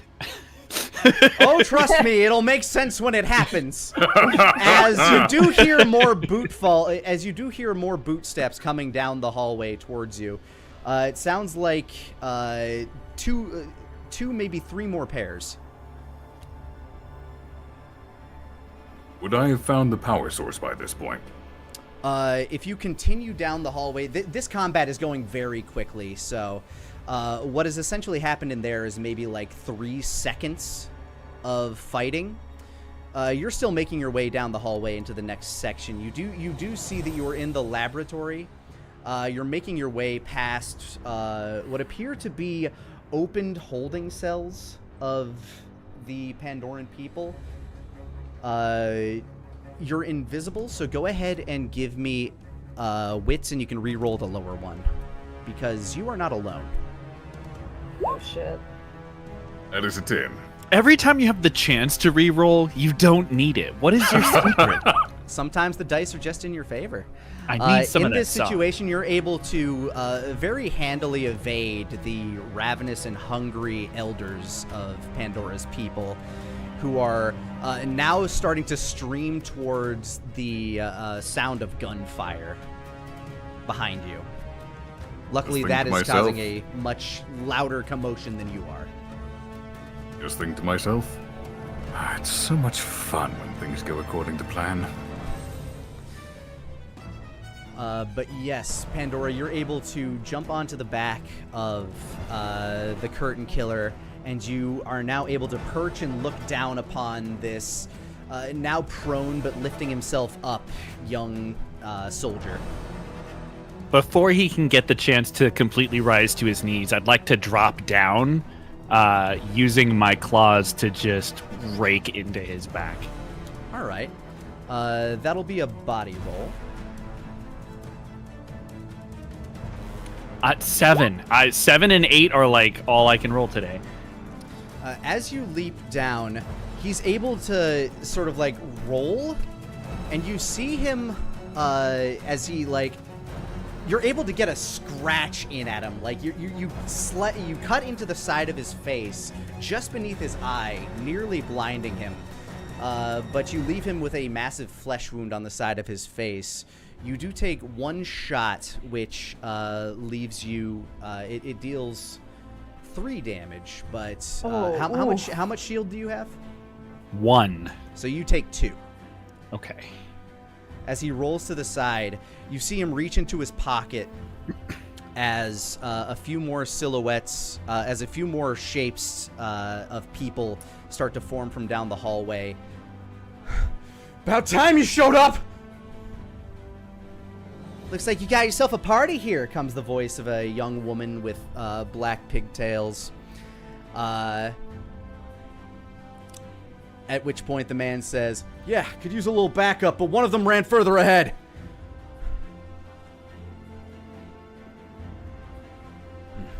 Affirmative. Able to see me run further ahead?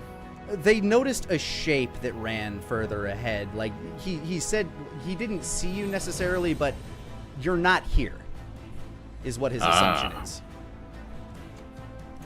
Seems to have some I sort turned of invisible the moment I got the door open. Yeah. Yeah, but you were still visible in the frame of the door while you were working on it as he approached. Makes he's- sense. Yeah.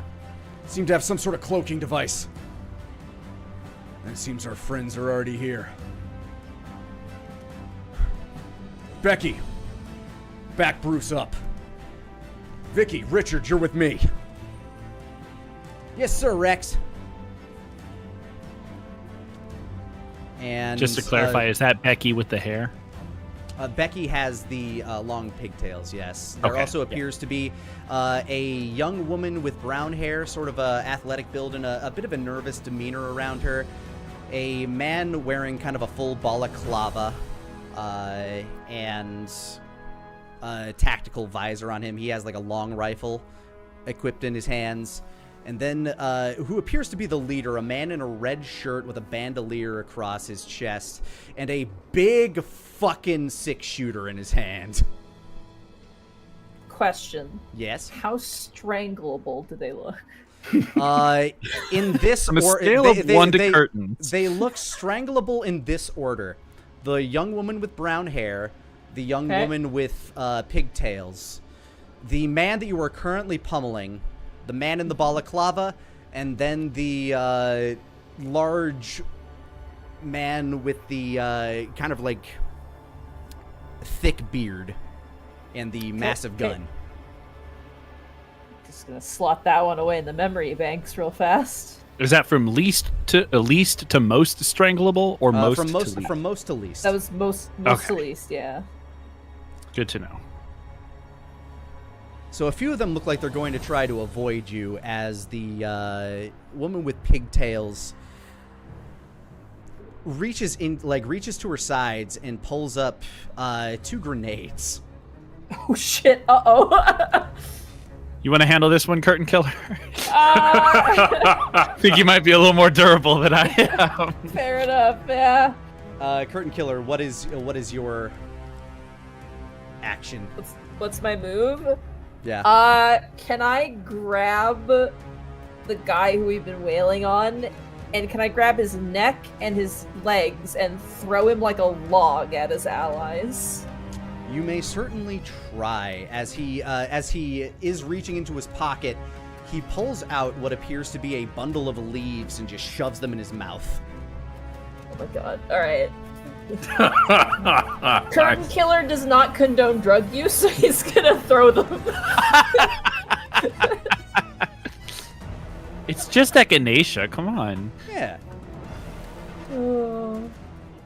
So body, I'm assuming. Yes. There we go. 10. And as he bites into these leaves, you can see the wound on his face kind of start, like the blood kind of start to scab over, and you can see some like life and vitality returning to him. But as it does, you just kind of grab him, like your hand is just wrapped around his torso, like the latter half of his torso, and you lift him up and you hurl him back towards this other group of people incoming. As he does, he is able to slam a knife into your wrist, slowing his trajectory and, moreover, dealing, after mitigation, an additional 1 damage to you. Okay.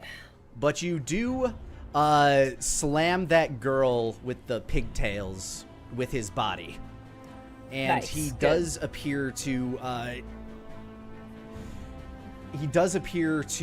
start to stiffen up. He still appears to have some life left in him after biting into that pile of leaves. I will look towards Pandora, like with my pin eyes, and just kind of look like it's free real estate. Like I was gifted a dead person, and there you go, an almost dead person. The remaining 3 are going to attempt to avoid you as they run towards the door. You better not die back here! Yells the man in the balaclava.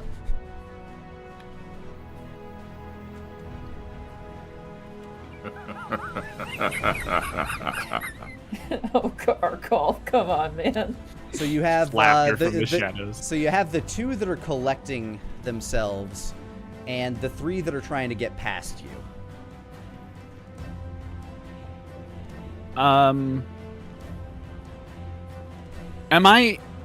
Is there any way to know that there are more of the elders coming up or coming down the hallway?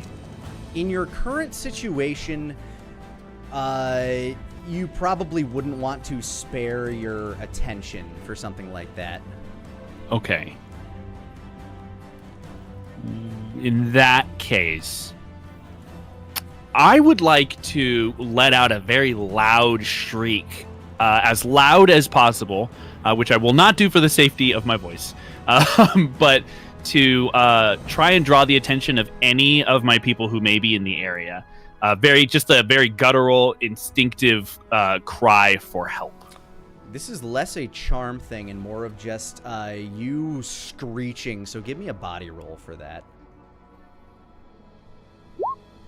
That's a 13. You let out such a thunderous screech that it actually kind of stuns the 2 who are getting up. The girl with the very large backpack and the grenade, she actually has to stop and hold her ears for a moment, dissuading her from taking any actions with those things.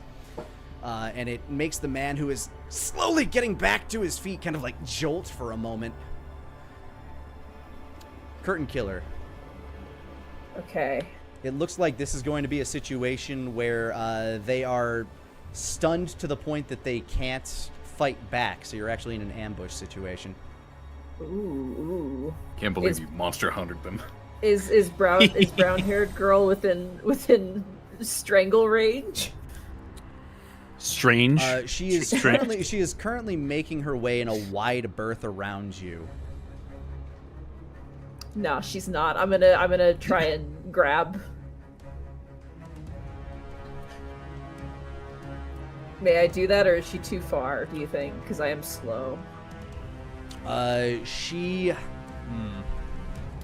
With your lumbering form, I would say this would be, and the current distance, I'd say this would be a body roll -2 if you wanted to attempt it. Okay. I'll go for pigtails then, if she's closer. She is. Yeah, I'm gonna grab pigtails, I'm gonna strangle her instead. Alright, body roll. Alright. Don't die as quickly as the other person. 9. You're able to grab her by the neck and lift her up. She starts kicking and thrashing as you begin to squeeze. She reaches to her side and pulls what appears to be a blue and black cylinder and just shoves it as hard as she can into your mouth. Closes her eyes and leans away as a flashbang goes off point blank.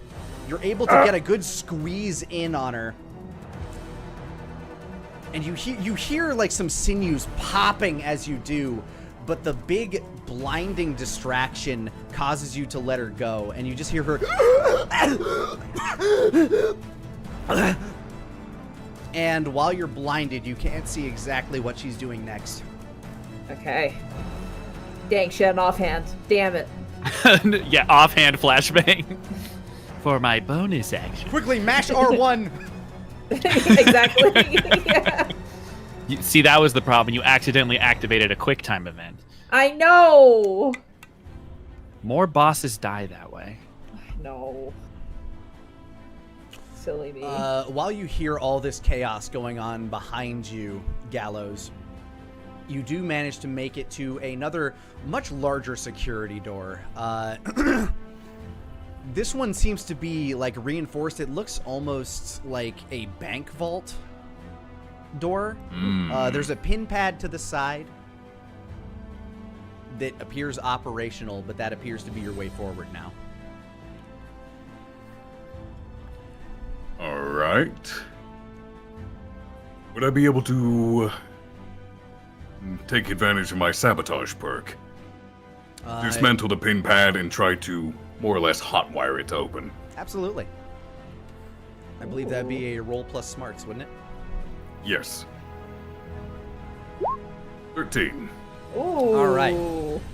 So that's what you're going to be spending your round on. You know this make and model. You've actually been briefed on the type of security that this place uses. So you managed to start cracking through this, and it won't take you very long to break this at all.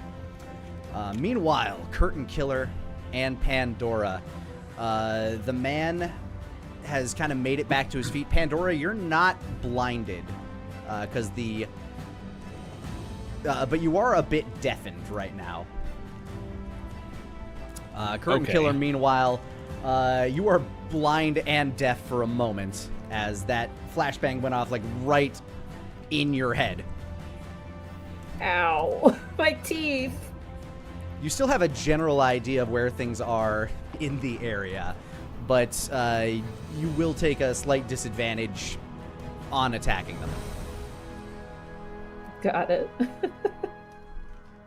So Pandora. Sorry, I'm this is fun. I'm having a blast. It is fun. Oh, no worries. We're going to find that first ability of yours, I think. I may be deafened, but I can see the woman that Curtain Killer just released, right? Yes, and she appears to be fumbling for what appears to be a nozzle attached to a hose attached to her backpack, and you can see a blue flame begin to ignite at the front of this tube. I do not like this light of blue flame. It should not be in their hands. Perhaps maybe in mine, but not in theirs. I would like to attempt to slash at their throat, slitting it along the horizontal, hopefully right where they were previously choked. Yeah, there's definitely a forming bruise there that's kind of highlighted, and you can see the pulsing of their neck as it's throbbing from the agony, as they begin to kind of like level this nozzle forward towards the giants in their way. Go ahead and give me a roll plus body. Okay, question. Yes. I have a perk called Black Belt. Does that matter here? It does. You can re-roll that 1. I would like very much to do that. You are combat proficient, so go ahead and re-roll the 1. That's a 3. That would bring my total to Still brings 9. it to a 9. It's looking a mite bit toasty. As here is what happens. Curtain Killer, what are you going to do? I'm assuming swiping blindly. I'm gonna do like the wide arm swing that you tend to see. All right. Roll me. Call even or odd real quick. Ooh, okay. I will call even. All right, hold on. Go away, this thing. Stop it. Hey. Okay, you got it. Which one do you want to hit? Whoever is just within swinging range. Man or woman, which one do you want to hit? I want to strangle the woman, because you said she's very strangleable. I'm gonna go for the man. Okay. Then go I know ahead the woman I know the woman has fire, but in the Curtain Killer's brain, no, that is prime strangulation right there. Yeah, you don't necessarily know that she has fire at the moment. But go ahead and give me a roll plus body -1. -1. Is it okay if I just roll and then we calculate the -1? If you'd like to, sure. Otherwise, you can just use the little debuff mechanic. Oh, okay, there we go. Oh, no! Oh, God! No. Oh, no. Oh, dear. So you happen to have any fighting perks? Let me see. I have... No, I do not. I have Lummox, which makes me hard to hide. Very useful. So you swing in a wide arc, and as you do, Pandora, you kind of slide out from beneath Curtain Killer's legs as a torrent of flame kind of takes over you both. And Curtain Killer, further, you feel another pierce towards your chest as you're you make no contact with anything as you swing. You now begin to burn, and between the wound of the 9mm and the fire, your body begins to convulse. Oh boy. As you are currently ablaze. Pandora, as you are as your arm takes this fire damage, you do manage to sink a claw into the side of this lady's throat and rip open her throat. And she starts to collapse to the ground, choking on blood.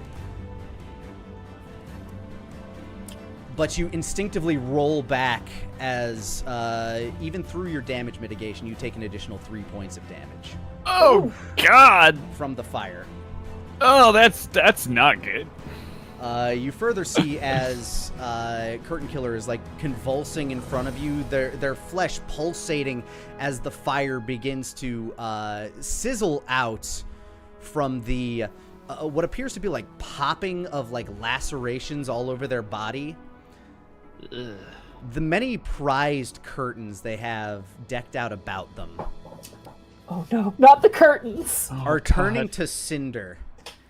No! And Curtain Killer, one of your... would you like to describe your metamorphosis as you begin to change and evolve? I forget. My brain phases out my appreciation for curtains as I watch each piece of it begin to fall off of me in cinders. The thought of just strangling with a curtain is no longer part of me. As it's shed off, my flesh begins to like kind of pulsate and enlarge and grow very quickly as the pure rage I have coalesces into a large left-handed arm with a massive claw on its side. These bone-like protrusions begin shooting out the Curtain Killer's arm. And I just let out a roar, like a deep, earthy roar of anger. And as you stand fully healed Ha! in your monstrous new form, the young man with the 9mm can only kind of like take a few steps back as his friend begins bleeding out on the ground in front of him. What will you do? I want to gore the guy who's currently on the ground. Just like full on, just take them out and just gore them in the center and then lift them up like a prize. Also further, which would you like to add your new stat to? Is it body or wits? I'm gonna add it to body. Alright, so you lose 1 charm and 1 smarts. And your body goes up to a 4. So give me a roll plus body against this thing, this insignificant thing. That took my curtains. The only thing I had keeping me grounded. 11. Whoo! As you bring the claw, you turn this man into a stack of man chunks. I wish I was Connor. I could do a really cool, like, scary voice. Just do a. Yeah, there you go. With Yeah, that, there we go. the combat you find yourself in has resolved. Pandora, you're wounded, but there are 2 delicious-looking meals now sitting in front of you. I will, though a little trepidatious of the change in my new friend, I will sneak a snack. And you have metabolic regeneration, so for the 2 of those that you were eating, you will gain back 6 HP. Excellent. Meanwhile, down the hallway from whence Gallows ran, you do hear the sound of gunfire and the shrieks of your people.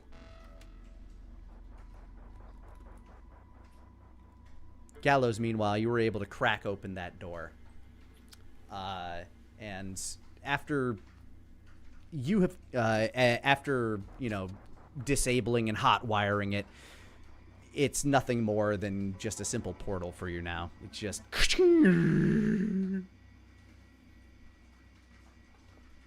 I assume interacting with that pad did drop my cloaking.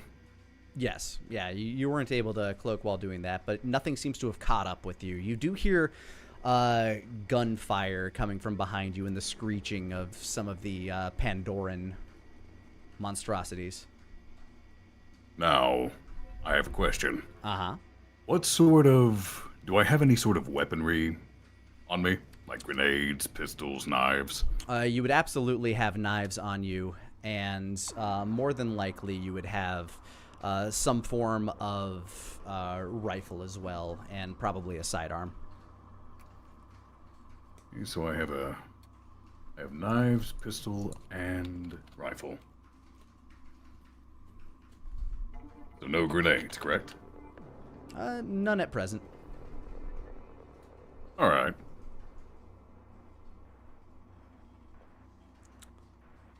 Huh. Not at present. Ominous. Looking around, is there anything I could set up as sort of a tripwire? Go ahead and give me a roll plus wits. That's a failure. In the amount of time you believe you have until the approaching gunfire makes it through the creatures that you managed to get past, probably nothing that would slow them down that much. Then I will just stealth and go about to the power source. All right. Cloak reactivate. You reactivate your cloak. The party is officially super duper fucking split. Yep. Hey, no worries. In the room that you start to make your way into, Gallows, this room appears much less well kept than the labs, and that's saying something considering the slaughter that you found it in. This place appears to be torn apart. Walls appear to be cracked. What looks to be like kind of a viewing area, almost like a testing arena of sorts, appears to like have shattered walls all throughout it. There are metallic walls that appear to have been peeled and bent with great force applied to it, as if something just wanted to burrow its way through. And further down in the area, you hear yet more creaking and groaning, as if something is yet prowling through this area and trying to make its way through more and more walls. Ah, interesting.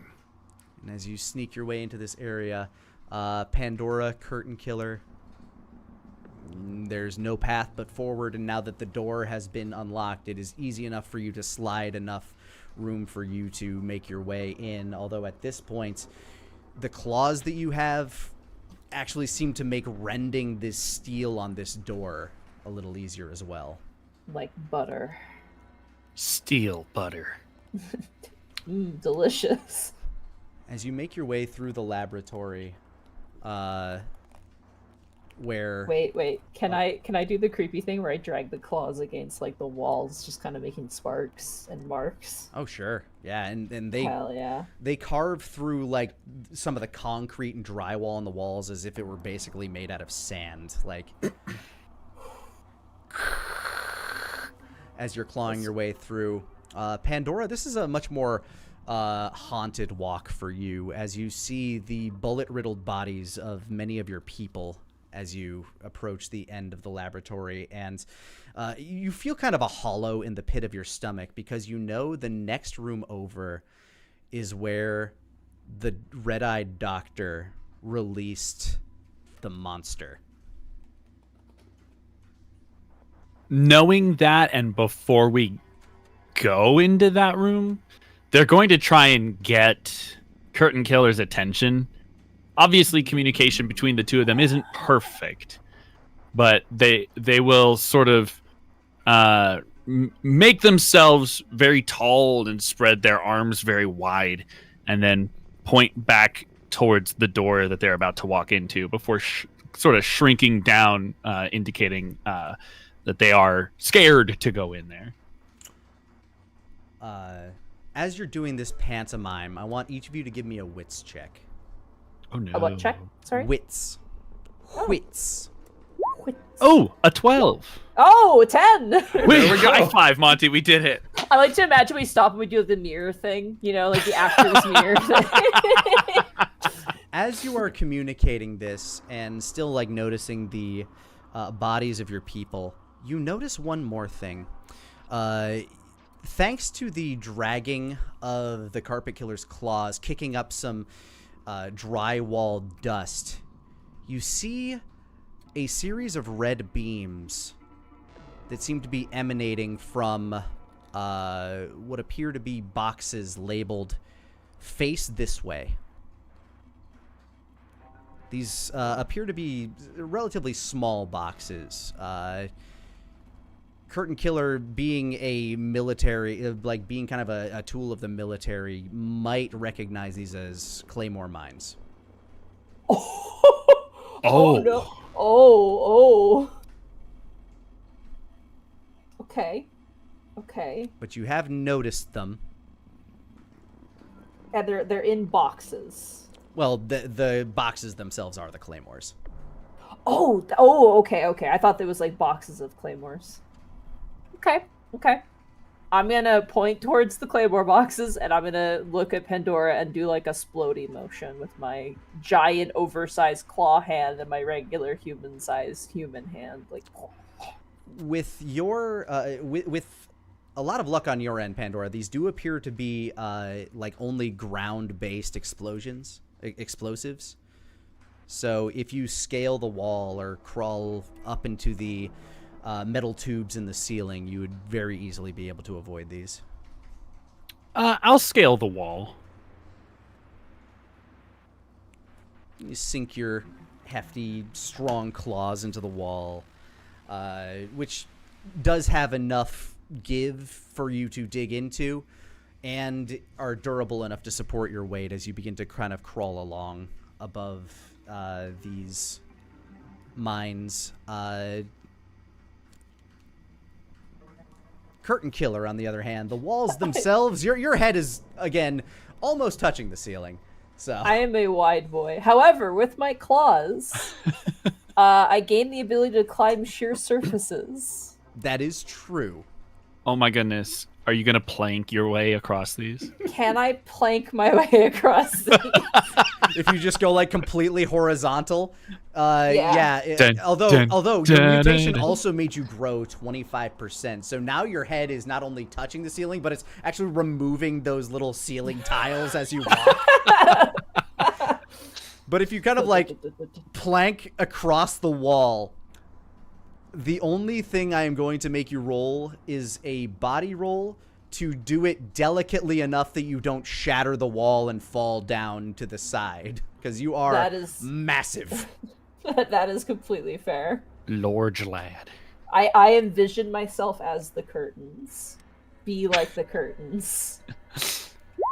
God, I should have been thinking about curtains. So, with a 7, Pandora, you're very easily able to cross. Curtain Killer, you're focusing very hard. The grip on each finger as you claw in, you're making sure to grab onto like studs and stuff to make sure that you're not going to topple this wall back and fall towards wherever these claymores might be placed. Because while you see a good number of them, you're not entirely sure where all of them are. And with your concentration on this, you miss something else that is fairly vital in this situation. That Pandora, make me another wits roll. Oh no. A 9. I want there to just be a bear trap on the ceiling that I just like for those cave bears that like to climb the ceiling. Pandora, you're able to notice this, though the constant cracking of the wall behind you is drawing your attention a bit. As you look forward, as you kind of get to the end of this hallway, you see the glint of what appears to be light reflecting against glass. And you see the man in the balaclava as he begins to squeeze the trigger of a high-powered rifle. Pandora, make me a, as you are able to see this before it happens, go ahead and give me a wits roll +1. That's a 14. With your nimble body, you're able to leap out of the way before he fires. But poor Curtain Killer, focused as you are, climbing the wall, are unable to avoid the sniper fire. As you, after mitigation, take 2 damage from this bullet as it slams into the top of your shoulder where Pandora's head once was. Oh! I don't want to be that guy, Monty, but I'm very glad you took that shot and not me. Wow, Mark, thanks. I'm glad we're such good friends. You're far more durable than I am. I don't know what to tell you. I am weak and, though not chokeable, very dainty. Oh my god. You just hear the man you just hear the man mutter, "Fucking monsters!" Clack, clack, as he chambers another round. Curtain Killer, you're able. Oh, go ahead. I want to like Warwick jump this guy from like League, you know? That is certainly a possibility. Give me a roll plus body as you feel this immense pressure slam into the pit of your shoulder. Fucker. 12. Woo! And you launch yourself with the full power of your arms straight towards him, closing the distance immensely. He pulls the trigger again, but taking only half damage. You take 1 this time, as you're able to land directly in front of him. Meanwhile, Pandora, with Curtain Killer once again being the primary target, you've been able to kind of like skitter off to the ceiling, to the side, relatively out of his notice. Give me a wits roll, Pandora, one more, as you are off to the side here. That's an 11.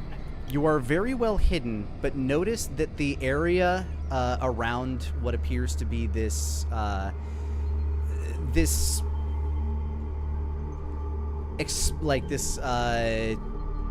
area full of like test tubes and desks. Underneath many of these desks does appear to be more of these claymore mines. Oh shit. They have like booby trapped the hell out of this place. Oh my god. Do they all have lasers coming out of them?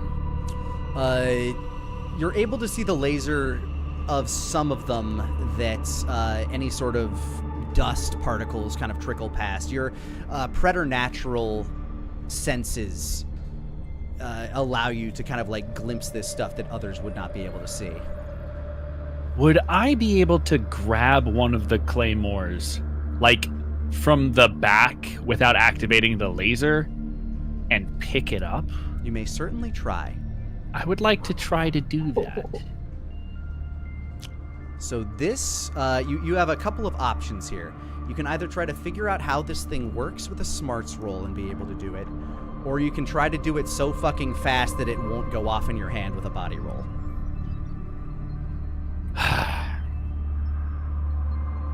I'm gonna tempt the fates and do a smarts roll. Oh. Okay. Meanwhile, Curtain Killer, you are now in range of this man and his very large gun.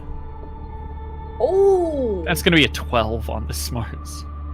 You, yes, sure enough, you managed to figure out exactly how this thing like.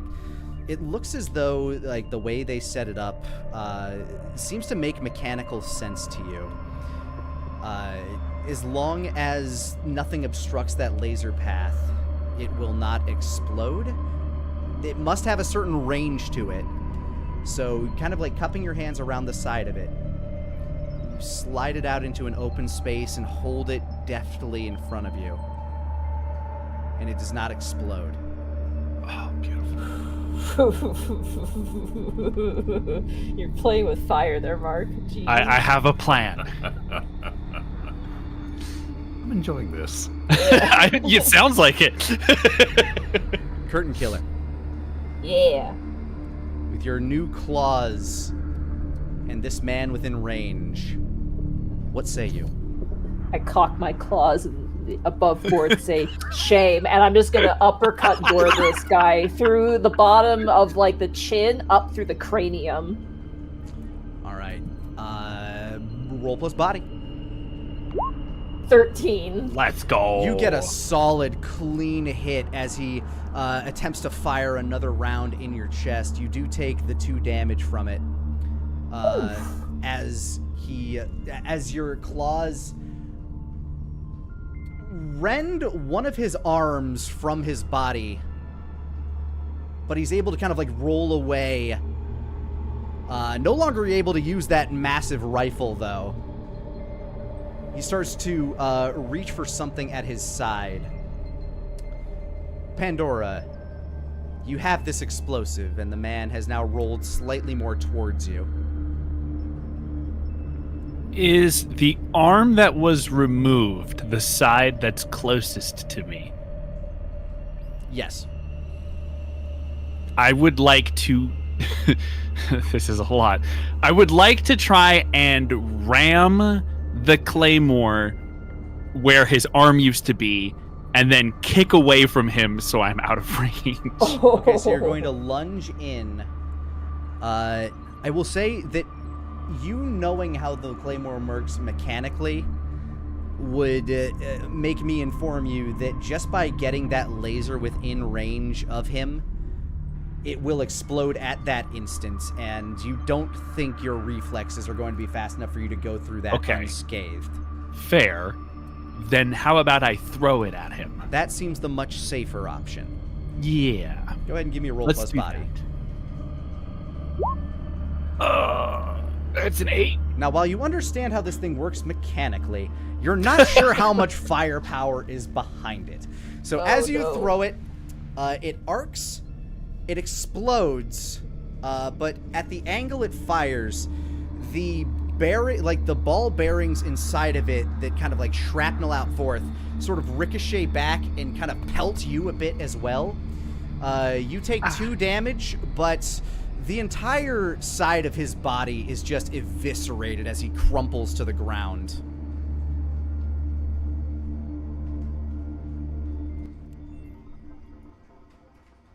I'm gonna have so many cool scars.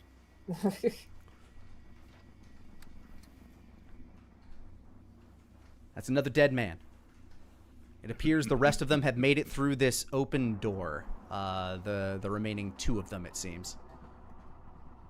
I'd like to imagine the curtain killer has no object permanent, so he's completely forgot about Gallows. Pandora's gonna kind of I was always here with just this one. Yeah. It was just us the whole time. It's like Pandora's the new Gallows. I was always here with one tiny one.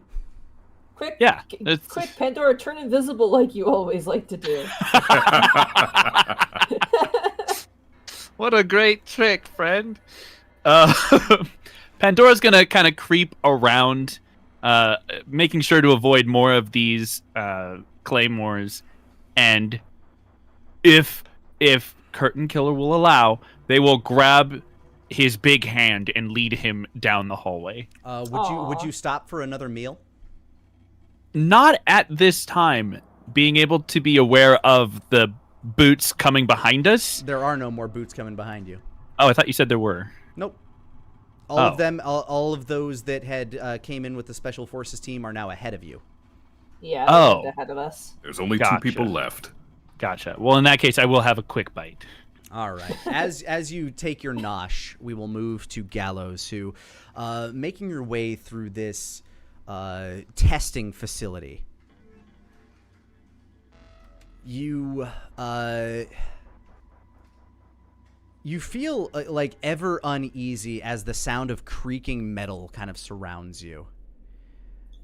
It always sounds like equally distant yet close, just due to the sheer rumbling of the facility itself through this. But you're currently following the electric grid. You do hear some fast boot falls coming from behind you as well, though. Okay. So, from all the creaking and the evidence with the metal being torn through, I can tell there's something prowling around in here, you said earlier. Something big. And we also have the boots closing in fast from behind. Yeah, it sounds like 2 pairs.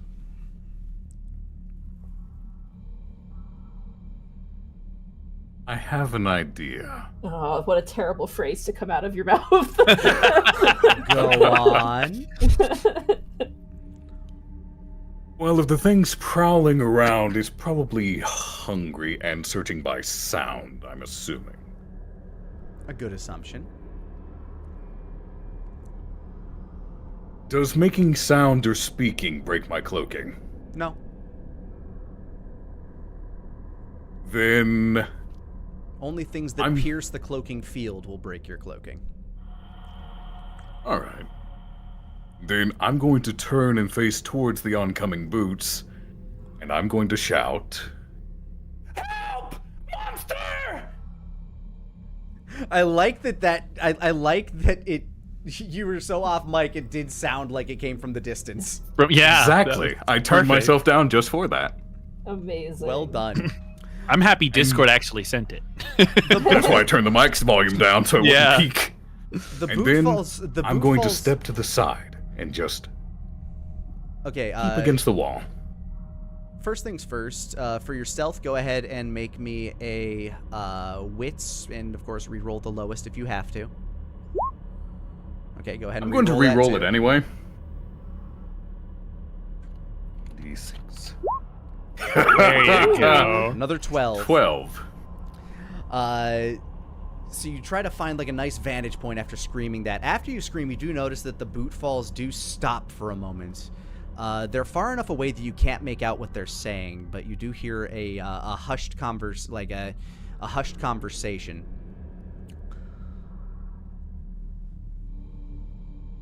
Okay. But moreover, you stop hearing the creaking, which is more unsettling. As the boot falls silently creep for, like, you know, they try to sneak, but you can still kind of hear, like, the crunch of glass or stepping on top of, like, broken, busted, bent metal. You start to hear a scraping and grinding sound coming from deeper in. Is there anything... What's the area around me look like? Is there anything I could hide behind or on top of? There appears Get to a be better some, vantage point? There appears to be some scaffolding above you. You're in what appears to be a testing facility of, like, if you wanted to, like, the blood-stained ground beneath your feet tells you that whatever goes on in here involves some form of violence, and the viewing spaces above you, as well as some, like, scaffolding on, like, a catwalk above where some what appear to be, like, almost stadium-like lights sit, tells you that this almost looks like some sort of arena. Oh. So, you can find your way up onto that, like, catwalk and look down. I would like to do so, just to ahead. get a better vantage point. Yeah. Go ahead and give me a roll plus smarts to see if you'll figure that out, or a roll plus wits if you want to. Let's to try spot it out. smarts. Okay. 12. Again. Figuring how this place works and knowing exactly what it is, you kind of just think about it architecturally for a moment, and you do find what appears to be a ladder system that leads you upwards towards the scaffolding up top. I assume my cloak is still active. Yes. Alright. And as Then you... once I'm in position, I will maintain a vigil and watch for my, saviors to come. You see, as, like, in this stadium lights, the older grizzled man and the young brown-haired woman kind of start making their way in. She's still holding at a 9mm, and he's very confidently wielding that massive hand cannon. It came from here. Hello?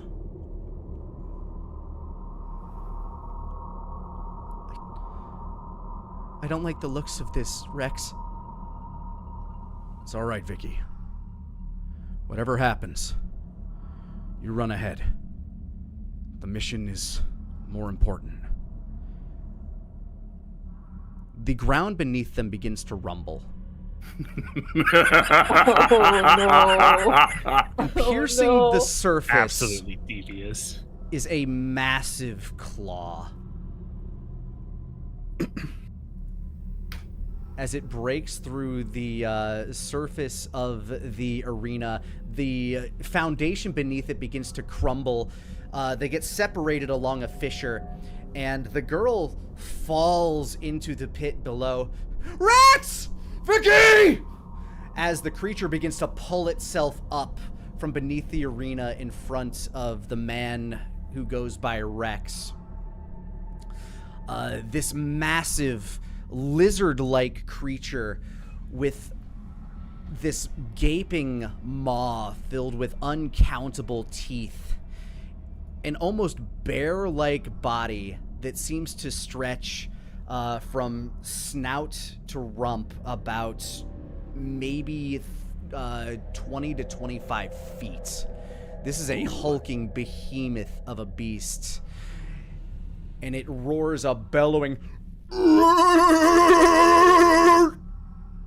that echoes through the chamber as the man lifts his gun and starts yelling at it and begins firing and starts to attempt to dodge the claws that are falling its way. So you know how teenage girls sit, legs kicking behind them, their head on their hands in front of them, just lying down on their stomachs? Yep. That's Gallows right now, enjoying the show. You watch as this man from this special ops unit is actually seemingly holding his own against this monster, managing to dodge the best of its hulking, lumbering slashes as he deftly rolls from kind of like Dark Souls rolling. Eventually it clips him really good with a slash across the chest, at which point he appears to pull a can of I don't know, some sort of spray out of his pocket, and he just sprays his chest and the wound begins to heal. As he tries to take cover around the arena from the various attacks of this thing, as it also starts to cough and spit up this caustic material. This is so you are, Golf. Watching a poor guy trying to fight the boss only for you to sweep in and fucking kill him. Forcing someone else to pull aggro. Yeah. Spewing bile from its mouth in streams that seems to sizzle against the bracing pillars of the scaffolding. You do begin to hear the scaffolding around you creak with strain as the pillar begins to melt to this caustic bile. Is there somewhere safer to move on the scaffolding, or do I need to start making my way down? You do see that there are other areas of the scaffolding that are further braced by these pillars. You can move, right now you are directly above one of the pillars that has just been blasted by this caustic acid. And I would like to quietly move to one of the other sturdier spots. You can be as loud as you want, honestly, at this point. His attention is not up. Ah, good. It's kind of a big, massive dragon thing. Screaming, Yeah. bellowing acid. Then, much like a Bond villain, I'll just run my hand along the rail as I circle around to a safer spot. Sure enough, this fight continues. This man getting very large shots in with this gun seems to not necessarily be pushing this creature back, but he is definitely holding his own. Curtain Killer, Pandora, you hear this raucous action as you begin to finally approach where Gallows is looking. You don't know where Gallows is necessarily, but Pandora, you do see the beast, and it is in combat with that man. They will sort of scurry instinctively behind Curtain Killer and try and tug him back, as if to say, we don't want to go in there. Curtain Killer will follow. So you guys just kind of try to make your way around the side of the arena, basically. Yeah, the outer edges. Yeah. Also, I love the irony of the guy's called Rex fighting like a dinosaur beast. Essentially, yeah. His full name, by the way, which I don't think will ever come up, is Rex Manstache. I was very happy. Nice. Oh my god. Now I don't want him to die. Is Rex short for Rexamillion? You know what? It is now. Yeah. Rexamillion Man Stash. Dude. And he's living up to every ounce of his name. For real. As he is doing battle with this massive creature. He does manage to hide behind another pillar before it streams another jet of this bile. And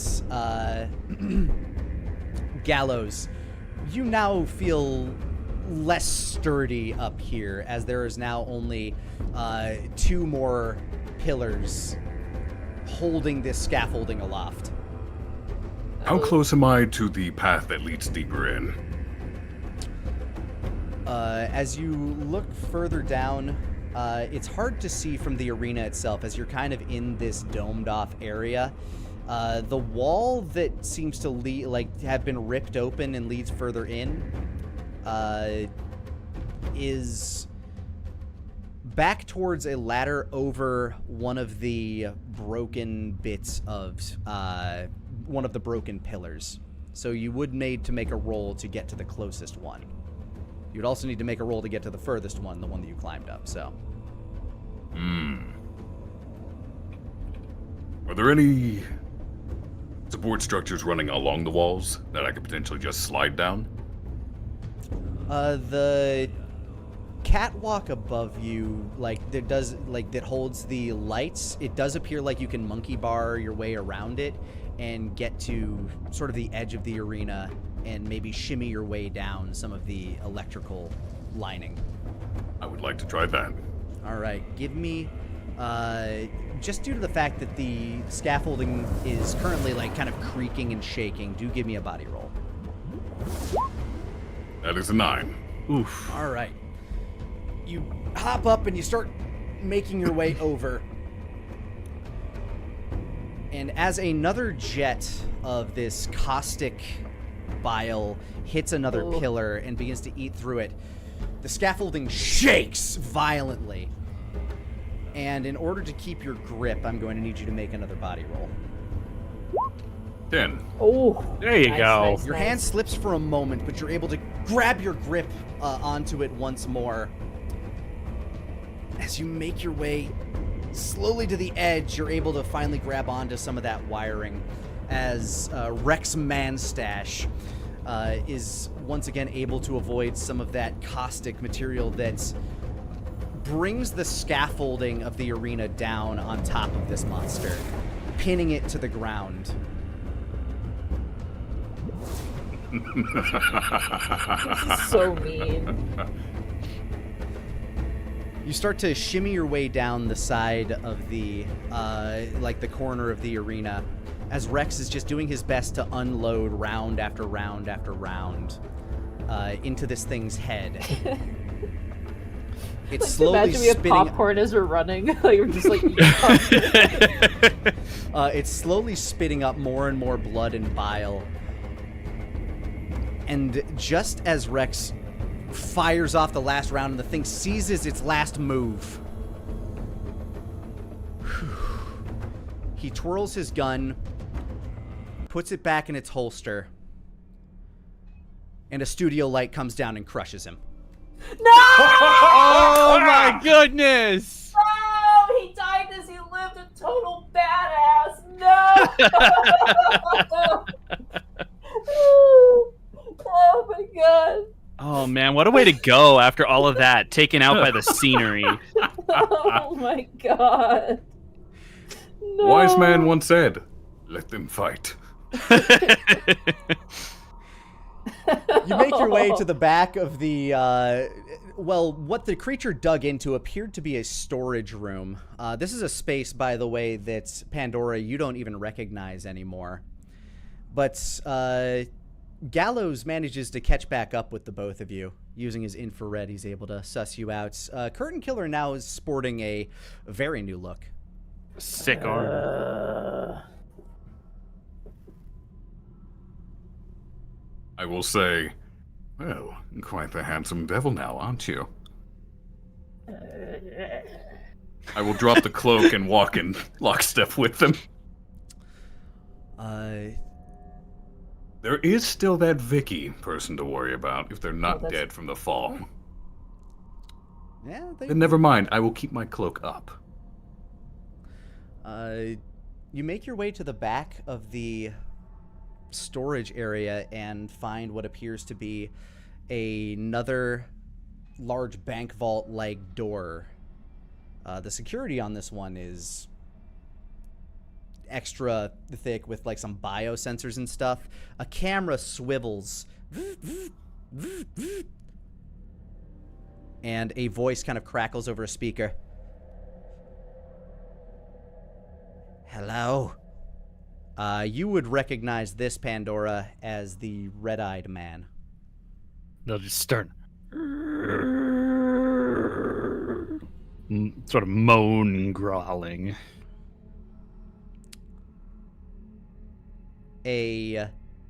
Another as a minigun appears beneath the camera. Uh-oh.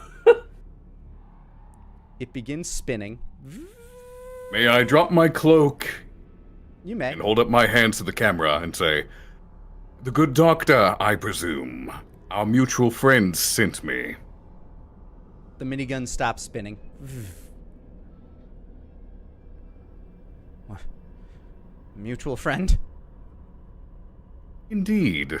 And we just fought off all possible pursuers. What took you so long? That giant creature you had put on quite a show. I see. Well, are you going to get me out of here? If you'd be so kind as to open the door, I've under orders to retrieve you and your research. Okay. Do not worry about my companions. They're quite amicable, I assure you. They help defend you, after all. I like to imagine me, like, I'm staring like bloody murder at this guy.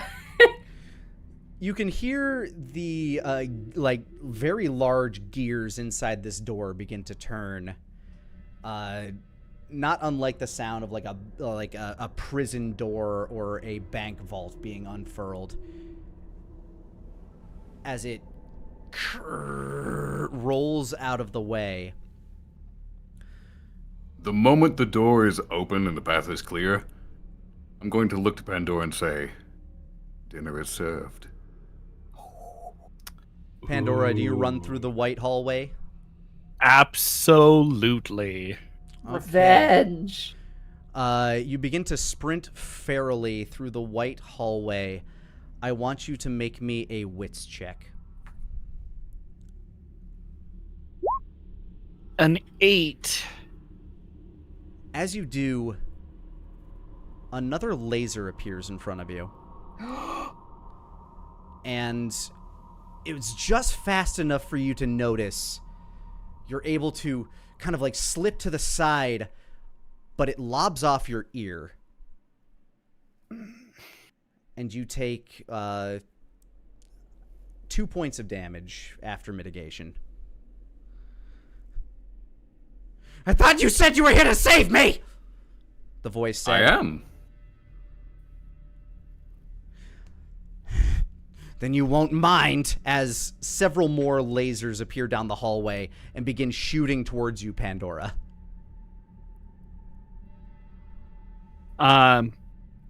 Did you give me like a hidden psychic shield or anything that I could use in this moment? I did not. This is all going to be on your reflexes. That's awesome. Looking into the hallway, can I see where the lasers are coming from? Or some kind of control panel of any sort nearby? Give me a roll plus smarts as Pandora. 12. Okay.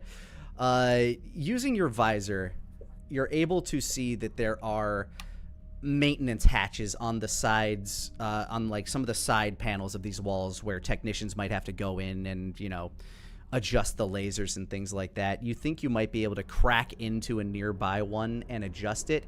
But in the meanwhile, Pandora, you're gonna need to make me another either wits or body roll to attempt to avoid these lasers jutting towards you, trying to chop you to confetti. Can I'm I gonna go with wits? Can I assist in some way since I'm such a wall? Could I like try and position myself between them and Pandora? These things appear to be going, like, you notice the tracking of the lasers. These walls appear to have, like, a black grid around them, and these lasers appear to be following those lines. Now, I suppose you could try to charge through them and, like, you know, rake the walls with your claws, but you will take substantial damage doing that. Okay, then I won't do that then.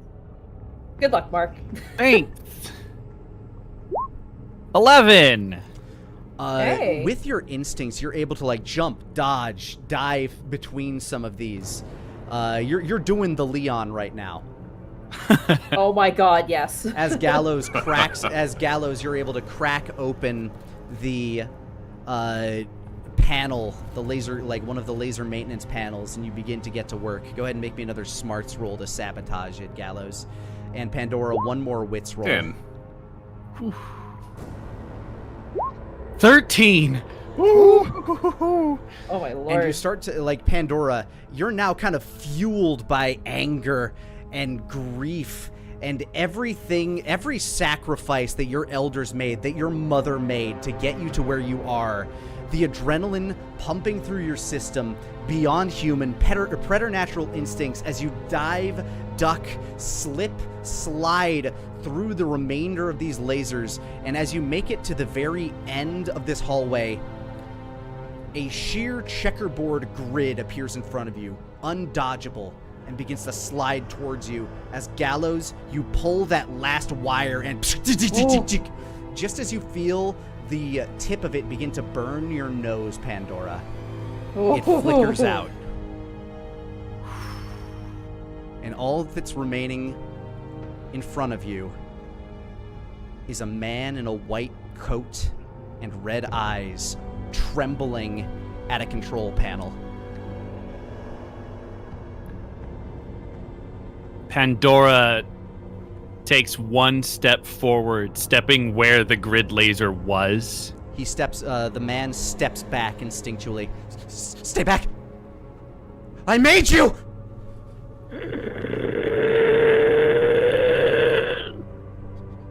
You were told to save me! You can't let this happen! He points to you, Gallows. Oh, I'm terribly sorry. It's a bad habit of mine. I left out some information. They said save you if I could, and clearly I can't. I'm terribly sorry. He looks back Bye. to you, Pandora.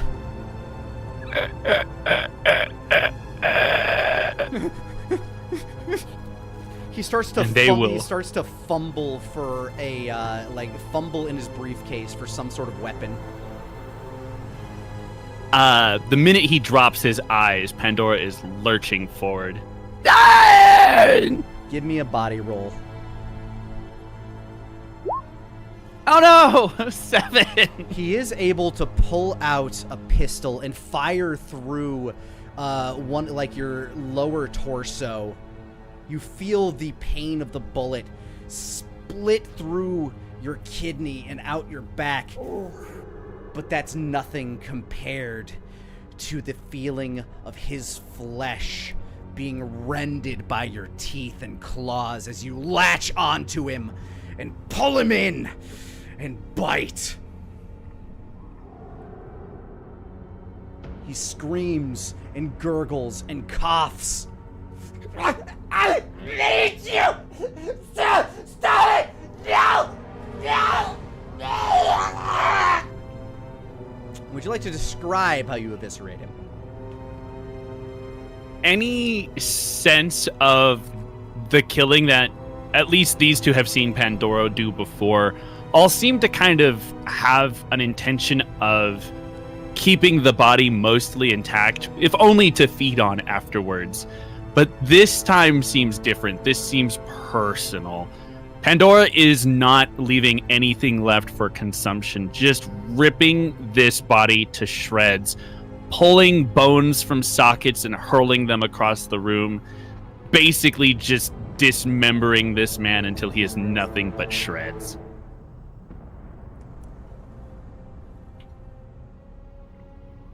The last of Anyone could his see screams, the last of his screams echoed across the wall like minutes and minutes ago.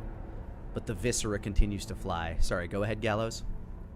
I was going to say, if Curtain Killer could see Gallows' eyes right now, it's very clear that he's smiling through the visor. The eyes are crinkled up. Curtain Killer is fanning himself right now, like, oh. Once again, the vapors. The vapors. Is it hot in here, or is it just me? And I'm also Probably going to from all those move lasers. towards the briefcase and start looking for any research notes while my friend is feasting. Inside the briefcase, you find what appears to be a data pad, a hard drive, and several folders marked red with classification, like top secret classified. Is it safe to assume he squirreled away all the information in here to keep it safe with him? I mean, anything important he probably would have, but there's no way to interrogate him about that now, so he's in for a penny. No need. We intend to burn the place to the ground, so... Once I have that information tucked away, I will begin looking for the power source again. There's appears to be a large control panel in this room that seems to control any primary function within this facility, including the power flow. It doesn't take you very long at all to figure out how to get into the reactor core mainframe. Hacker man. But And I would like... Go ahead. I would like to set it into meltdown with just enough time for us to get out, if possible. Sure. You basically disable any sort of like cooling regulation that this thing would have. You're not a nuclear physicist, but that type of overload will probably take a Resident Evil appropriate 5 minutes. Nice, nice. Give me just enough time to get out. I love Excellent. it, man. I love it so much. Yeah, sure enough, a red klaxon begins going off as you set this thing into meltdown mode, and then disable the computer so that nobody will be able to stop what happens.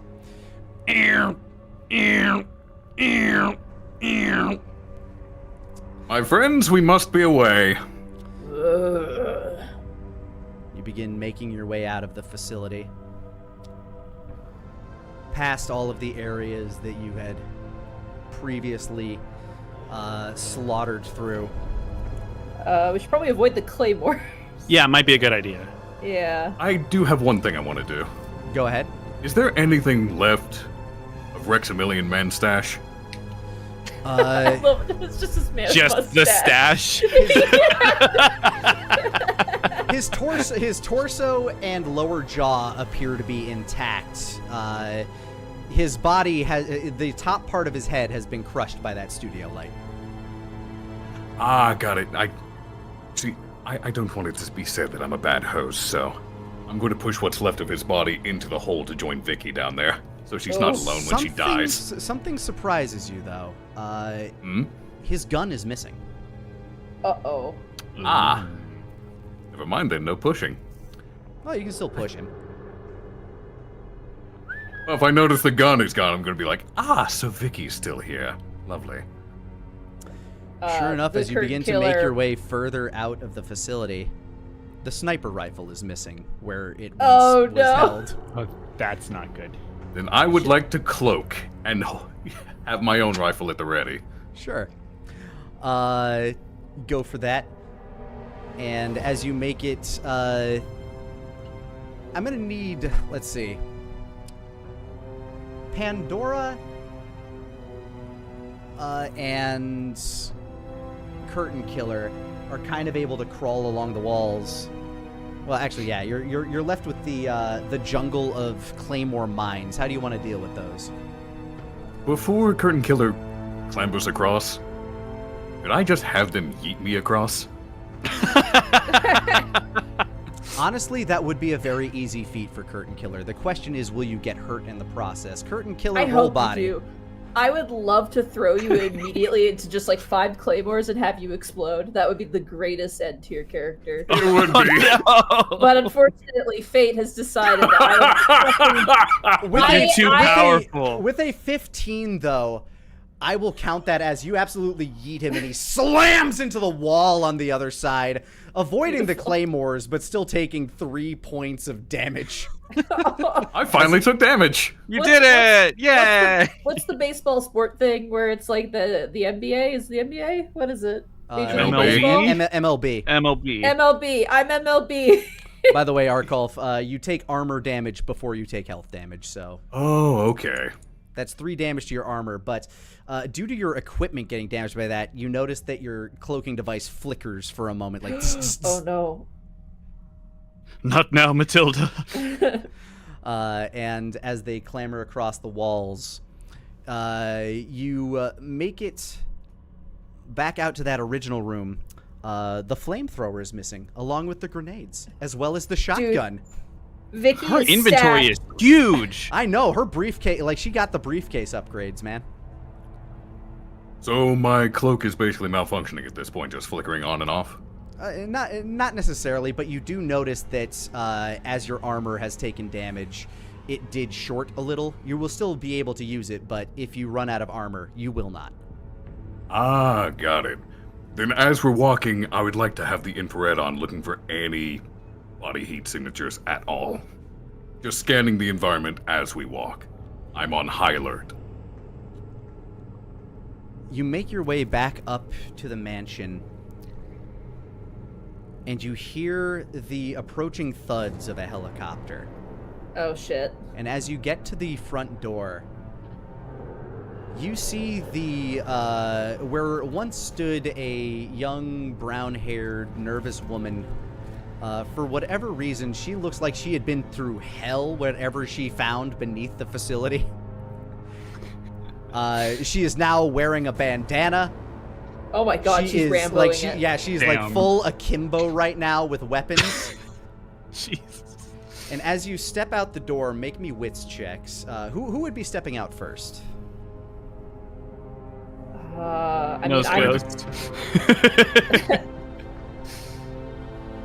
What were you gonna say, Arkolf?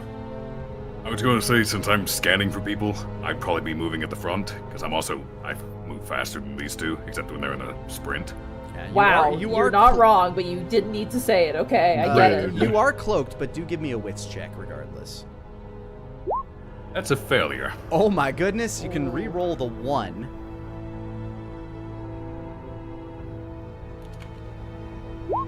That's also a 1. Amazing! What an amazing time for this to happen!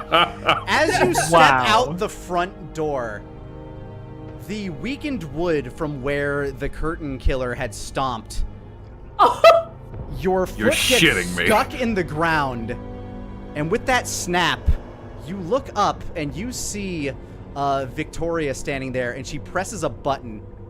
Beep, beep. Boom! A massive fireball of an explosion engulfs you, Gallows. And Curtain Killer and Pandora, I need each of you to make a wits roll as you would have been behind him. A what roll? Wits. Oh, No! oh, 13. Curtain 7. Killer, you're able to avoid the blast damage. I like to imagine I just stand there. I just take it. Just take it. Gallows, you take a total of 8 damage, so whatever that is in your armor, and then the rest in health. Alright. And your cloaking, this absolutely destroyed your armor. Your gear is no longer working now. So, have you ever seen Batman Mask of the Phantasm? Yes. You know when the cloak is torn away, and she's bearing down on the Joker, fire all around? Uh-huh. That's Gallows right now, staring daggers at Vicky. But it's a smile on his face. You killed all my friends. And she pulls up the shotgun. Clack, clack! I beg to differ. I haven't killed a single person since I've gotten here. Oh, and Pandora, you took, 4 damage. Okay. This woman is the most strangleable woman. I remember this. She is. She has she- what might be accurately described as final girl neck. Ooh, ooh, ooh. Beautiful part about this is I'm not even lying. I haven't done shit. No, you didn't do anything. It's true. You were like But the you did. Luigi. But you are the specter of death. I That is- orchestrated, but my hands are clean. I only Alright. wrote the music. I didn't play it. It's like Luigi who wins Mario Party by By doing doing nothing. nothing. So, as a helicopter approaches, what would each of you do? Gallows, your foot is no longer stuck in the ground as there is no longer much ground beneath your feet. There is just like, you kind of like sunk down a foot and a half. Your feet are now touching, dirt. The entire front part of that manor house, the front entryway, has been obliterated. So there's just a hole in this house, and each of you looking out at this battle-scarred young woman. Is there anything nearby I could duck behind between me and her? Honestly, you could probably duck beneath the stoop of the stairway in front of you, which was made out of concrete. It's about... Would that allow me to close any distance? Actually, no, I don't need to close distance. I mean, yeah, it's about like 2 feet in front of you, and it stands about 3 feet tall, so, it's like... It gives you partial cover. It's a waist-high wall. Yeah. Oh my god. First-person shooters have taught me well. I will duck behind that, and I want to use the rifle to level a shot at her if I can. Alright, that'll be a body roll from you when we get to it. Curtain Killer and Pandora. I want to strangle. Alright, you're gonna have to close the distance. That'll be a wits check. I will try my best to close the distance. Can I hitch a ride? Ooh, 8. You will also be closing the distance with her, so yes, that will also be a wits check for you. But Use me as cover. honestly, yes, I was going to say whatever damage you might take will further be halved by the fact that Curtain Killer is going to be soaking some of it. That's a 15, the So that highest you- success I could roll. Yeah, Wow. Curtain Killer takes all the damage you would take as she cocks the shotgun. Give me a body roll, Gallows. All right. That's a 7. She fire, cock, fire. As you reach up and like fire off around, you do catch her in the shoulder with a bolt, which kind of like sends her spinning, and then she notices the Curtain Killer wandering towards her. Her first blast, you take some of that shrapnel to kind of like the side of your neck. It's kind of like a glancing blow, but you do take about 2 damage from it. How much Alright. How much HP are you at, Gallows? I have 2 HP now. Okay, you are in dire straits. You're actually. I also have 2 shields. Oh, okay. Yeah. So this would have done. Yeah. So I did calculate that correctly. Good. Gotcha. Meanwhile, Curtain Killer, as you're wandering in, the big target that you take 4 damage. Oh, Curtain Killer's not looking great. Are you looking like another mutation? Not great. I think I'm looking for another mutation. Yeah. So as you kind of close the distance, you drop down to a knee, and once again, the body begins to undulate and pop and spit with fluid, giving you, Pandora, a chance to kind of jump to melee safely. Would you like to describe your new mutation as you begin to transform, Curtain Killer, a second time? The clavicle between like the head and the shoulder like splits open like a jaw, and a large tongue like tentacle covered in spikes comes out. You just get more and more handsome with each mutation. I know, right? Gallows and Pandora, what will you do this turn? Gallows, you do need to focus a bit on staying alive at the moment, unless you have the Die Hard feat. I do not have the die hard. Okay, so give me a body roll real quick. That's also a 7. You're able to stay conscious. Oof. Pandora, what would you like to do? She currently has a weapon in her hand.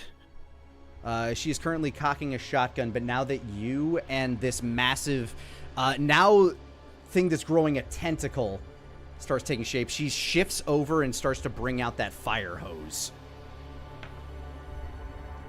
Can I make a play for the shotgun? Oh. She seems to kind of like just let it drop and hang at the strap at her side. But yes, you may attempt to grab at it. What would you like to do with it when you have it? I would like to pull it off of her and wield it as a club. Okay. Give me a roll plus body. That is a 12. As a plume of fire spits out, Gallows, you don't take any damage from this, and Pandora, you're able to kind of like avoid it while slipping the strap of the shotgun off her and begin to swing at her hip with it.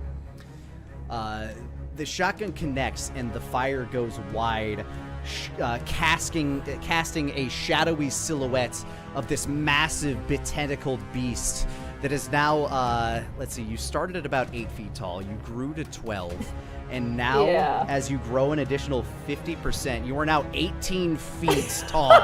Jesus Christ. And are writhing with tentacles and bone claws. Would you like to add that stat to wits or strength? Wits or body, CK? Body again. All right.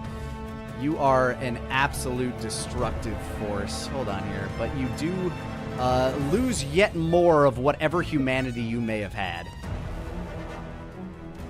Whoa. There was humanity in there? I like curtains. Yeah, and I used that's to true. enjoy That's its true. fabric. It's but beginning. now that doesn't It's matter beginning anymore. to get to the point that everything around you is well within collateral damage range. So you are were the able to brute kind of like squad. nail her with this shotgun as a club, as this monstrous form begins to loom. Gallows, it's now very difficult for you to see Victoria, as the curtain killer is now essentially a wall of wriggling flesh and jagged bone between meat you man. and Victoria. And inexplicably, one gigantic orange eye just... Lanny, you're amazing. I'm doing my best. This is so great. I love it. Would it be possible for me to try to slink away? You try It, and run. it absolutely is, honestly, as... Because I have a mission to complete, and it does not involve dying. Go ahead and give me a... first a body roll real quick. Alright. 13. You've able to kind of collect yourself and stymie the bleeding. Now give me a wits roll. 11. And like a ghost in the night, you sneak off. Kind of like looking at your watch, you realize there isn't much time left. Fuck Yeah, this. that's what I was thinking. And you start to like make your way through the property into the woods around the side as this battle continues. Curtain Killer and Pandora. What would you like to do as this woman, as this battle-hardened young rookie is looking to make a name off of you? I want to strangle this woman. The tentacle whips forward. And Pandora, what would you like to do? You still have your shotgun in hand as a club. Would I, at this point, have enough experience to know how the firing portion of this weapon works? Or would I need to make a roll to understand? You've seen it used enough times that, yes, you would understand. I would like to fire it at her. Okay, God. both of you make me a body roll. Okay. Damn. Oh! Let's go! Let's go!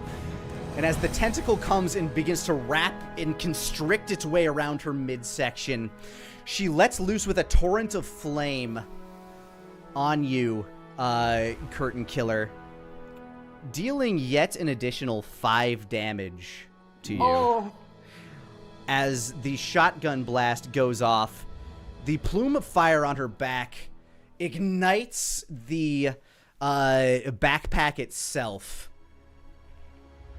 and she screams in bloody and fiery agony as she's overtaken by this fireball and the crushing force of this tentacle. Would you like to undergo another transformation? What the fuck? What? Why not? Sure. As the fire makes the tentacle let loose,